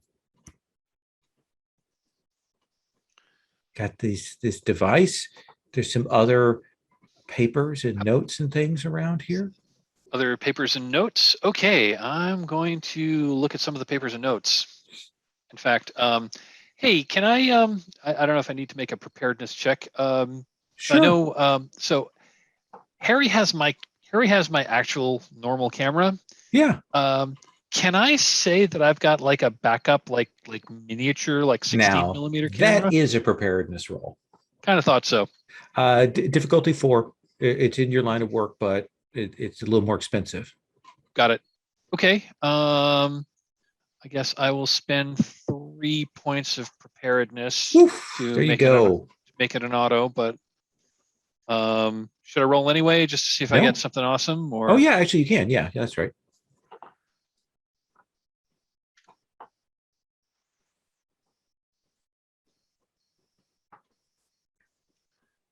And it looks like I got a 7. Okay, so you've definitely got a smaller camera. You can start photographing things. Yeah, I'm going to take. I'm going to look through these. I'm going to look through these notes, but I'm going to I'm going to take like photos of these, or at least I'm going to take photos of anything that looks interesting. It looks like there are some notes and things like that detail that the cult has been trying to run down some financials, like find out where money went to, has been trying to like survey the Humboldts to find out what's going on with them. There's definitely, just in kind of quickly going through these notes, picking out what you can, there's definitely a sense that there's a hostility, there's a rivalry going on there, like a real sense of betrayal. And I think that you will have two things happen at the same time. One of them is that you start hearing some commotion out in the front room that you just exited, like some raised voices and like a number of people, and some no we have no there's nothing for you, just get, and like some people arguing and some like maybe even some pushing back and forth going on out there. Can I retroactively add a piece of fiction that I meant to say at the time when I Yes. picked the lock and got out of the room? When I closed the door behind me, I would have locked it again. Okay. And there's clearly some arguing going on. But the other thing that you'll hear is this hiss. Like the air itself is kind of, it takes you a second. It you realize it's not a hiss. It's like a microscopic sound of like thousands of bubbles popping, tiny little bubbles popping. And it seems to be coming closer to where you're at.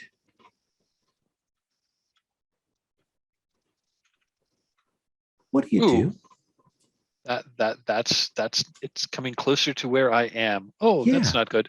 Are there any other doors out of this room that I'm in, or just the one that I came in? There is another door out of here. You know, Quick question about that thing that chopped hands off. Uh-huh. How big is it? I mean, it's pretty big. Okay. I mean, you can Okay, it's pretty big. Good sized hand in it. If it was a smallish thing, I'd take one with me, but I'm not gonna keep it. No. Yeah, I'm gonna like open the door and try So to get out of here. there is this moment when you throw that door open, when you see this thing in the air. Oh, it was Like coming from that direction. It's bigger than a snake. It's like an elephant trunk. It's kind of undulating in the air. I don't know if you've ever seen sea snakes when they go in the water, how they move in the water. They're the most terrifying thing. It's one of those, but bigger, and it's made up of beautiful soap bubbles, tiny little soap bubbles in the air, like it's breaking the very air itself as it kind of travels through. And you open that door and its attention is locked. We'll come back to you in a second. Harry, loses stability.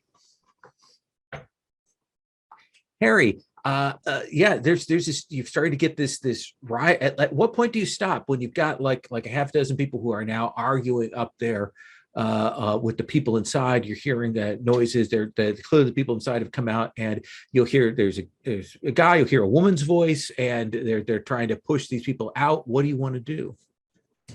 I feel like I have done my good deed for the day, and clearly this place is too dangerous for the likes of me. So I'm actually gonna dip. Okay, you fall back to a safe distance. Yeah, and like even at the beginning, I was like, the way that I would go about it is like it's in that building, but I'm not gonna lead them there. And so Absolutely, I'll just. You're across the street back watching all this go down. Yeah. Okay. Like smoking and like making sure that it's going down the way that I want to. Okay, they seem busy, and Sarah will probably be safe from whatever they want to do since these people are going to be there for a bit. So, and I'm just going to put my hands in my pockets and stroll away whistling. Okay. Elena, you throw open that door, start down those stairs, kind of come out onto the second floor, and you will see there are a couple of guys there. who are like getting their jackets and getting their pistols and getting ready to go downstairs. And they look up and they see you. So how does equipment work in this game exactly? Like, can I have a gun? Yes. Great. So yeah, I think all right, this is all an intimidate attempt. So tell me how much of this I can like actively get away with. I'm not trying to like necessarily hurt or like do real damage to somebody here, right?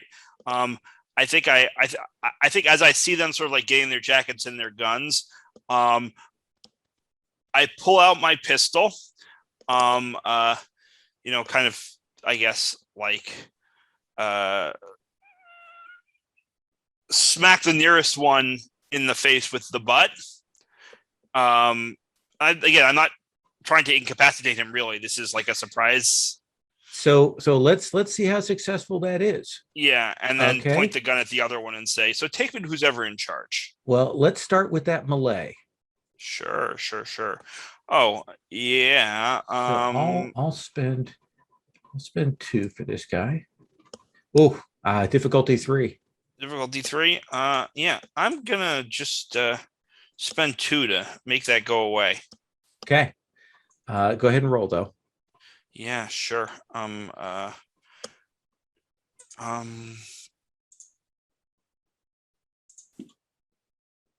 That's a 6.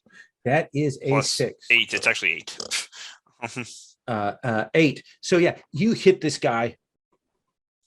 Blood comes spurting out. Like you crack him in that way that like busts open a vessel in his nose, and he staggers back. And the other guy doesn't get a chance to go for his gun because he's goes and looks at his buddy. Let's have you make that intimidate spend. Yeah, I will do that. Yeah, I want to know who's in charge. Okay, and he raises his hands. Where are you, Woodrow? Well, I was sort of just grabbing some papers. Like I wanted to grab that drawing of the Yeah, you've got ball that. or whatever. And then I suppose I'll cautiously like follow Elena down, see what's going on. Yeah, you come up, see that door pop open. Elena pops this guy in the face, draws the gun on the other guy, and the guy has his hands up, and the guy's like, everybody is tied up with whatever you're doing downstairs. Yeah, so take me there. Okay. Woodrow, maybe make sure that other guy doesn't get back up. Sure. How do you do that, Woodrow? Do you have a gun? No, I don't. Yeah, I guess like I can stand over him with like if I can find an improvised club or something. Yeah, find a stool, stand Yeah. over him with that, and get ready. This guy's got. He's concentrating on the fact that he's bleeding out in that way that only nosebleeds can do, and it's all over his shirt. And he's trying to find something to staunch that. And this other guy turns around and gestures, says, "You have to go out through there and then go down the stairs. I'm telling you that so you know where we're going." Sure. And he starts taking Elena away, and Woodrow, you are left with this other guy. You, Harry, you see those people get pushed out of the building. Door slammed shut on there. They're still yelling at the front door, kind of still raising a hullabaloo. But meanwhile, Sarah, this bubble snake hovering in the air is coming forward towards you, like it's hunting for you. Okay. Just seeing it, do I have any idea what it is? I have a cult, but I don't have any points left. No, you have no idea. Like this is something completely Okay. It's like not a ghost, not anything like that. First thing is I close the door. Okay.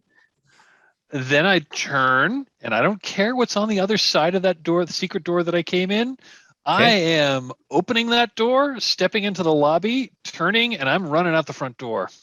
So you open that door, and there are 7 people crowded in that lobby right now, and a bunch of people at the front door trying to get in. So right now you are very much blocked from getting there. You see there are 6 guys and a woman, and when that door comes open, they all turn, and the woman says, "I thought you locked her in the study."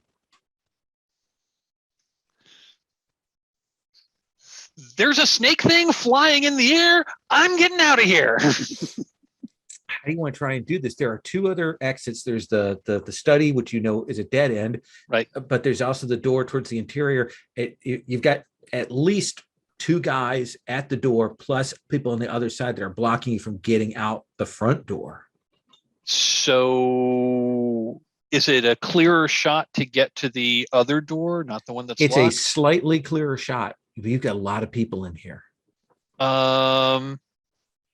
Yeah, I'm gonna try to make I'm just gonna try to like run past them. I don't know if that's gonna be athletics or I think this is athletics, because this Okay. is you're actually having to muscle past some people.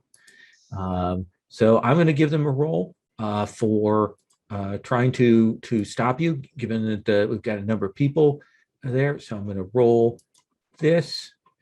So that is a difficulty 7 right now. Okay. Well, I guess I'm gonna spend all of my athletics. Okay. Which is gonna give me a +4. So I'm hoping I roll well. And I did not roll well. I got a 5. So how badly do you want to get past them? I want to get past them. Then mark 2 damage. Essentially, like you get past one, and one of them knifes you. As you hit that door and kind of fall through and realize that you have been stabbed. And now their attention is kind of split. But you will see like a couple of them are going to turn on you, some of them are still on the door, and you'll hear that woman saying something in a language you don't understand. And it doesn't sound like a natural language. She's like maybe she's talking to the snake. Right. Elena, you come down those steps. This guy's in front of you, and suddenly, you're in this hall that clearly kind of branches out to other rooms in this first floor. But then this door at the end of the hall comes open, and you see Sarah come stumbling through. You see there's a bunch of people in the front lobby, and you see that Sarah has raised her hand up, and there's blood all over her hand. She's trying to hang on to her purse. What do you do, Elena? Sarah, what's going on? You're so quiet, Sarah. Muted. I've been stabbed, and there's a monster. We have to get the hell out of here now. I think I grab the guy who's leading me over the shoulder. Okay. Put my gun to his head and push past Sarah into the other room. Okay. I just want to check in with Harry real quick. Yeah. Harry, those people have been pushed out. The door is shut. You're out there just waiting. I just want to check in and make sure you're still hanging tight. Yeah, I think I just go off to investigate and be like, oh, hey Strauss. No.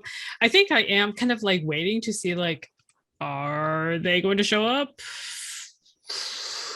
Okay. They seem to be taking a long time. So what I'm going to say, just a moment, and if you ever want to interrupt on this, go ahead. But I'm going to say, like, you're in position to move to aid if people appear out or whatnot.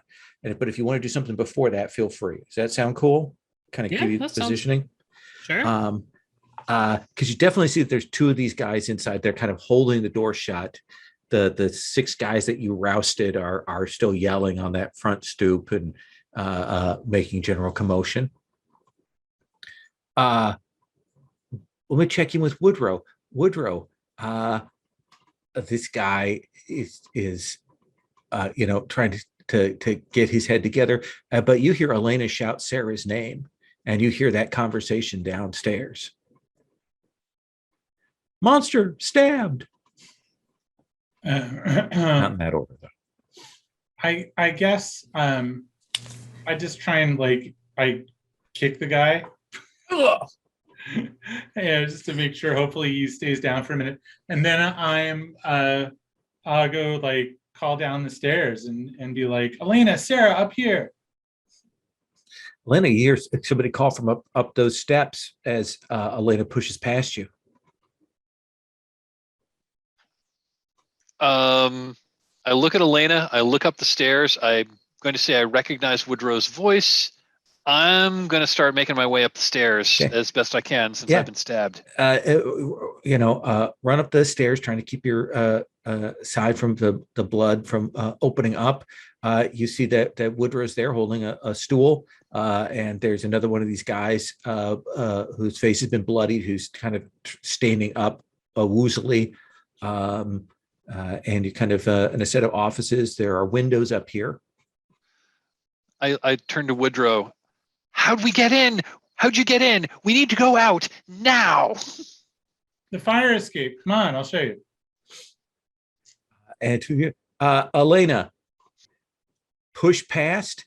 Can I actually quickly retcon something? Absolutely, 100%. Instead of holding the gun to his head, I pocket the gun and pull out the ritual knife. Okay. And hold that to his throat. All right. You get to that doorway. You see there are a couple of these guys who are standing there who are moving to kind of start to move to come towards Sarah. But then you're there with the knife. You'll see there's this woman behind, and there are a couple of other guys who are kind of holding some people out from coming there. And then you'll hear this susurrus, this thing, and you'll see this distortion in the air, and these guys, they step back out of that doorway and clear the way. And you see this, the light catches it. It's like thousands of tiny soap bubbles in the air, undulating like a snake coming towards you. Do I have time to say something? Yeah, absolutely. I think I say, I do not want to hurt this man. He seems very nice. But you seem to be serving. I think you might be serving the interests of capital. the rich assholes. And so if you do not back off, I will kill him with this knife. And this woman looks at you and she says, and that snake darts forward and it hits this guy that you're holding right in the face. And he screams as it starts to move through that. His face blows out, just bubbles and bursts in front of you. And it's like she's clearly sent it at you. What do you want to do? Well, I was hoping to sacrifice this guy to that thing, but that's too late for that.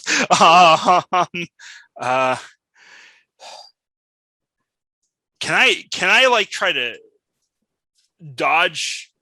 Can I try to stab this thing with the ritual knife? You can certainly try to stab this thing with the ritual knife. It's a ritual knife, right?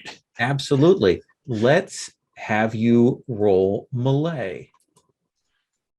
Okay. I assume the target number is very high. No, because this thing is coming right at you. It doesn't have to dodge. It doesn't need to dodge. So it's difficulty 3 for you to actually touch it. Yeah. So again, I'm gonna spend the 2 to just do it. Okay. And you Let's want me have to you still roll? Yeah.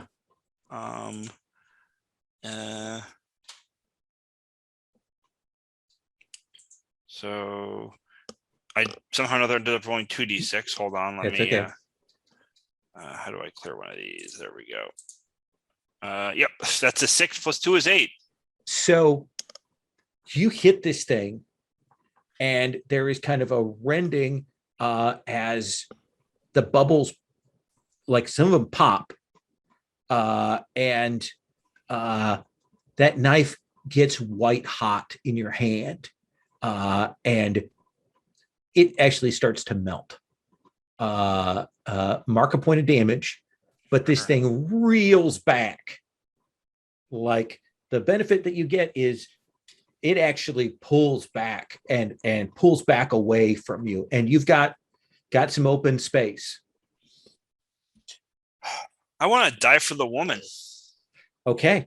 Then I'm making very foolish choices. I know. That's another melee. Can I also there's like glass, right? Like Yeah. there's a window to There's a window in the front. door.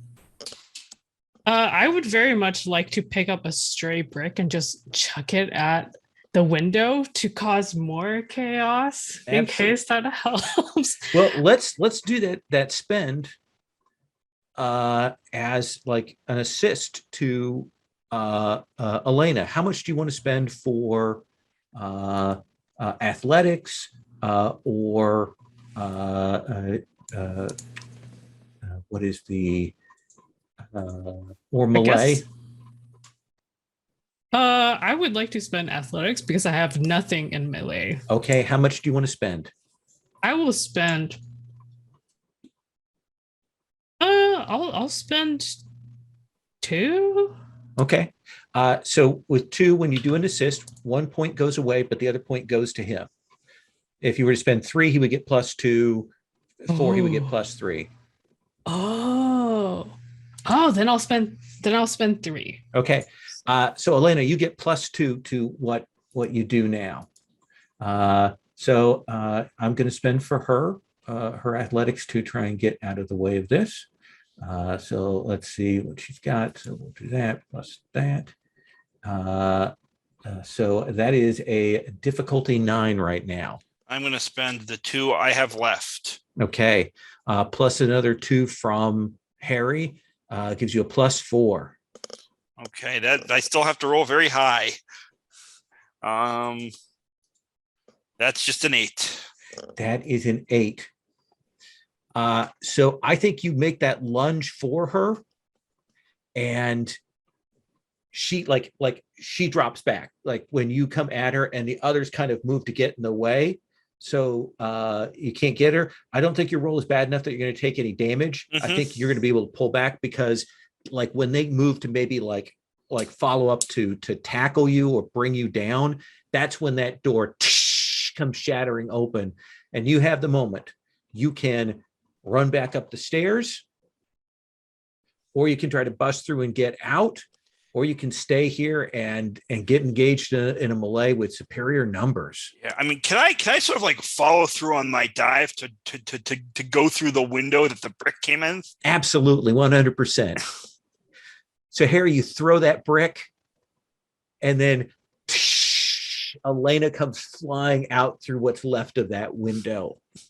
And people like lands on this crowd that you put in the way, and they all fall back.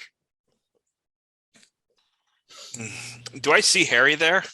Harry's across. Harry had to get close enough to throw a brick. In the after I just threw the brick. I imagine I'm like on my hands and knees right in front of Harry. A little dramatic license there, and I look up and I say, "We should maybe come back and blow this building up."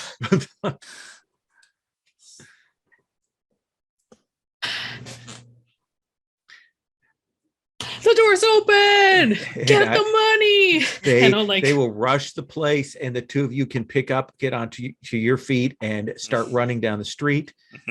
Woodrow, yeah, I'll go and help you yeah. up, Elena. Yeah, thanks. Woodrow, you and Sarah can get up out up to that second floor. You grab more of those papers, whatever you can, satchel, things like that. I think as you're stuffing like the papers in your bag, Sarah, you realize that you still have those books with you. The books that belong to Hurt. Pardon? You muted. Yeah, I know I still have the books that belonged to Hurt. I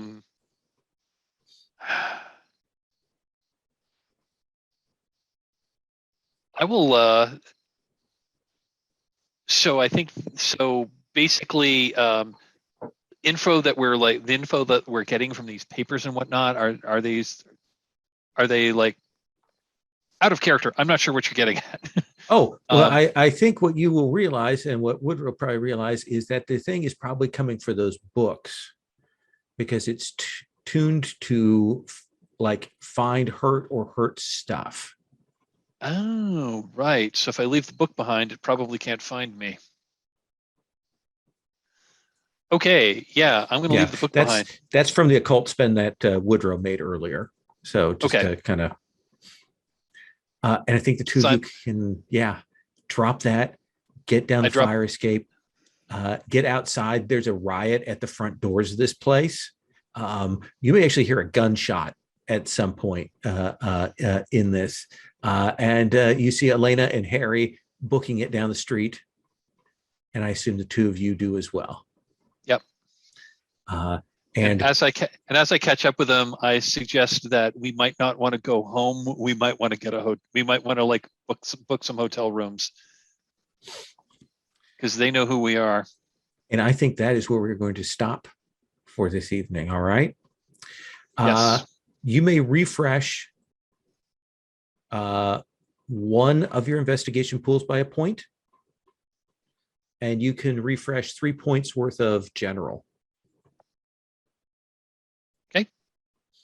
That's just to give you a between session refresh. Actually, I think I'm going to say actually you can do that twice because I didn't mention it at the end of last session. So we're behind a couple of between session refreshes. So that means we can do two pool and 6 general. 6 general. Okay, good. I'm starting to get low on all of them. Oh yes. Does that seem okay? Like a good place to stop? It does. Okay. Do you mind doing a quick stars and wishes as we're here? Okay. Elena, let me see this. This was I love pushing hard on things. And so that was great. Good use of skills by Elena, pushing through. Sarah, I like the locksmith. Harry throwing the brick. Woodrow, the occult and following up, and your reaction to him strong arming you. All things good for me. All stuff that I dubbed today. Jesse, let me start with you. Stars, wishes. Oh, wow. So many stars. This is an awesome session, folks. I had a ton of fun. Big stars I'm going to start with Agatha. I really liked the retreat play. You have like a lot of great moments there. I liked your description of your home life was really like cool. Like that was just like a great character moment. And then like the sort of then the sort of like I'm gonna pull back and see what happens was really great. Like it didn't take you out of the action, but it felt true to the character. And then like when you could do something effectively from that position, you did. So it was all like super cool. Loved it. And then like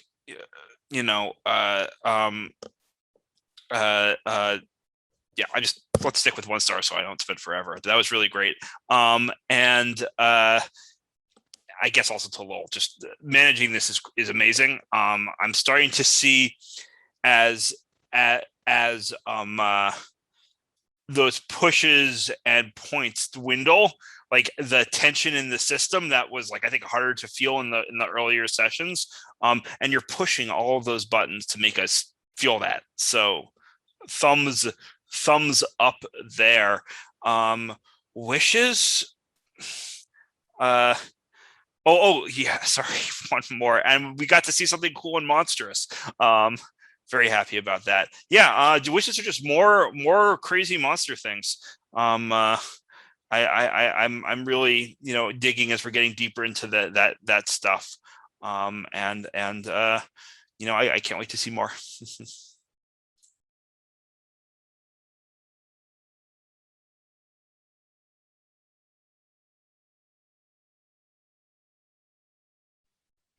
Sorry, that was me being muted. Agatha. Okay, yeah. First of all, a reciprocal star. Whoa.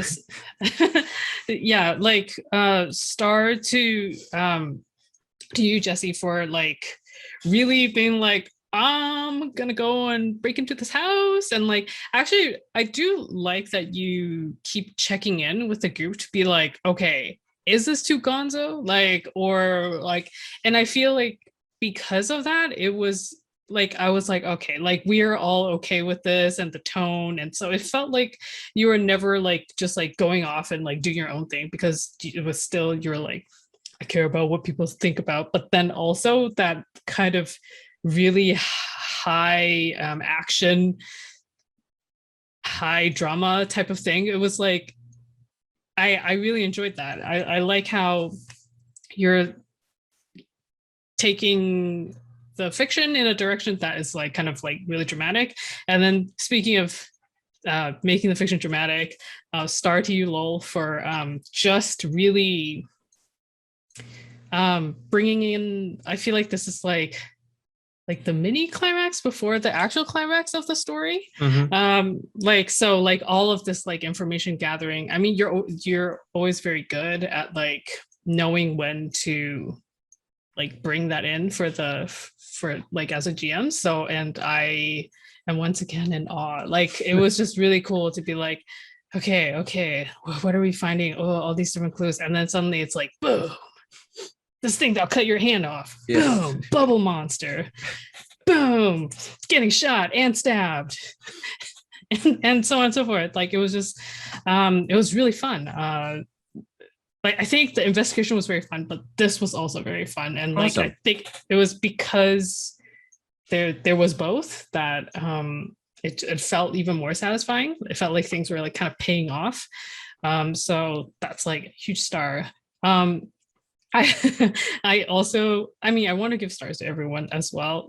I will just echo the star about doing the occult spend. I didn't actually quite understand how you had one. Oh wait, no, it's occult. It's not Cthulhu mythos. Never mind.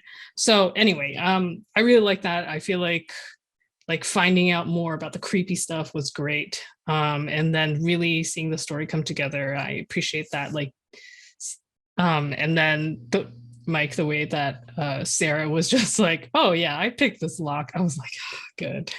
Now I don't feel as guilty for just dipping.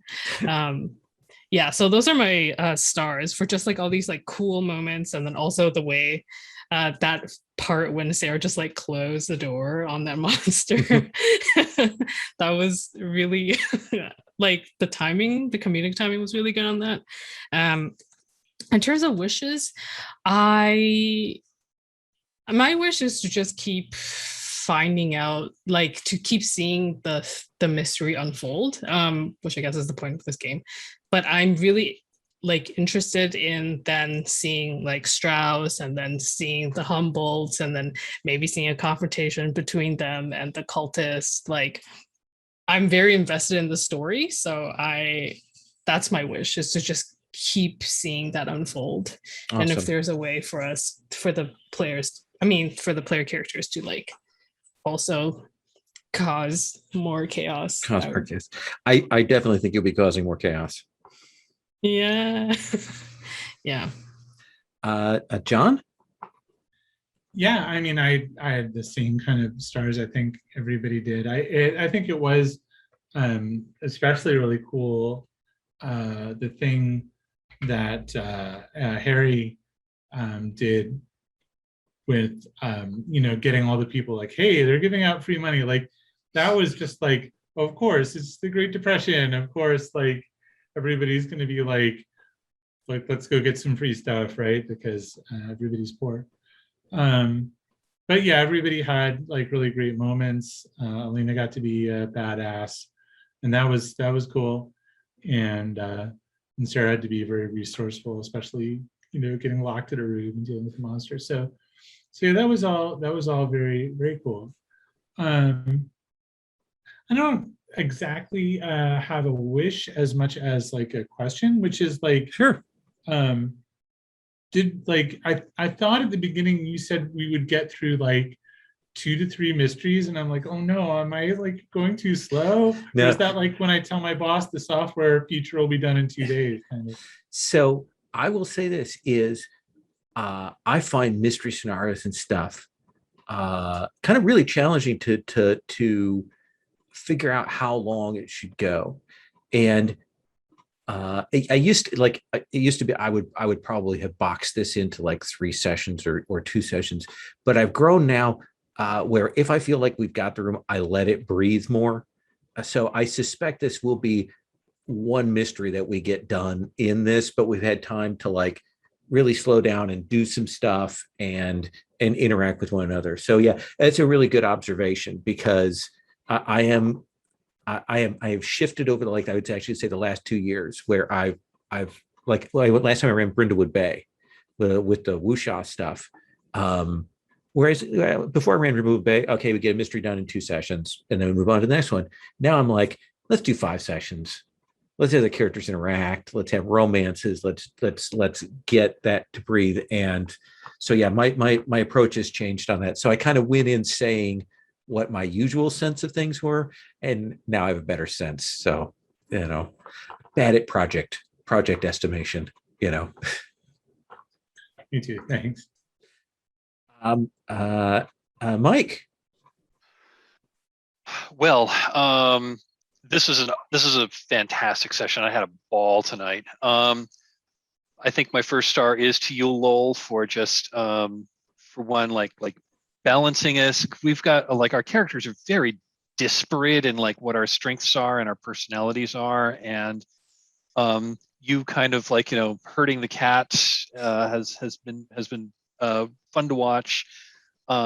Also, I love that we'd done a couple we'd done the investigation stuff, and the investigations, some of it got a little weird and it got a little creepy in places, but this one, when we decided to check out the cult headquarters, this one turned turned from like our typical thing to being like action and peril and adventure, and I just loved that. The other thing that was cool is when I was in that weird ritual room with the with a hand guillotine, and then like, oh, there's people over there. Yeah, I'm gonna go this way, and I open the door, and there's a literal monster. Like, oh, like okay, well, this was going to be my escape route, and I guess not. So that was great. The player was not expecting that at all, Oh, and good. I really enjoyed that. Other role playing moments, just stars out to everybody. Agatha, I loved how you got Harry out of the action, because you established that Harry's kind of a bit of a coward and wanted to like, well, I'm going to separate myself from these goons with guns. But then how you turned around and basically got some impromptu allies in this mob by lying to them, and then throwing the brick through the window. That was you were true to the character, and at the same time you were like keeping Harry in the action, and that was just really really awesome role playing. And Jesse, like Elena's such a badass. I love her. Breaking into the mansion and then taking a hostage, which turned out not to be so well when the bad guys deliberately sacrificed the hostage to get you. But that was yeah, just I'm just so enjoying how with Elena you just go for it. I love that. And John, the way you got Woodrow, like the way you played the scene when the goon caught you as you were trying to go home to your apartment. I thought that was just really good. And again, that seemed really, really true to your character. Especially the whole well, if you don't go along with me, I'm going to I'm going to tell your boss that you're a dirty commie, and you're like, okay, yeah, fine, you do what you need to do. I thought that was great. So all in all, I just thought this was a fantastic session. Great role playing. I'm just really enjoying playing this game. Wishes, as we progress, I definitely want to see more weird, scary monsters. We saw a weird, scary monster. I want to see more. Okay. I mean, I the player do. Sarah certainly doesn't, but I the player certainly do. Awesome. Thank you so much. I do want to say, I don't know if you picked up on this yet, Jesse, but the object, the Chronochorazon, you have seen before in another game. I don't know. Do you remember the Sprawl game with the? I think I've never played the Sprawl with you. I thought you had. No, the Veil Fantasy was the most recent thought you time we played that Sprawl game. No, who was in that then? wasn't me. Oh, wild! I could have sworn. Sprawl's great. I'd love to play with you sometime, but it hasn't happened yet. Oh, okay. Well, thank you all so much. I had a good time running this. I'm looking forward to this. We get 2 more sessions. We're gonna move forward on the mystery, and now you've got some pieces in play, and maybe you'll blow up a building, or maybe you'll deal with a multimillionaire next time. We will see. I'm going to stop the recording.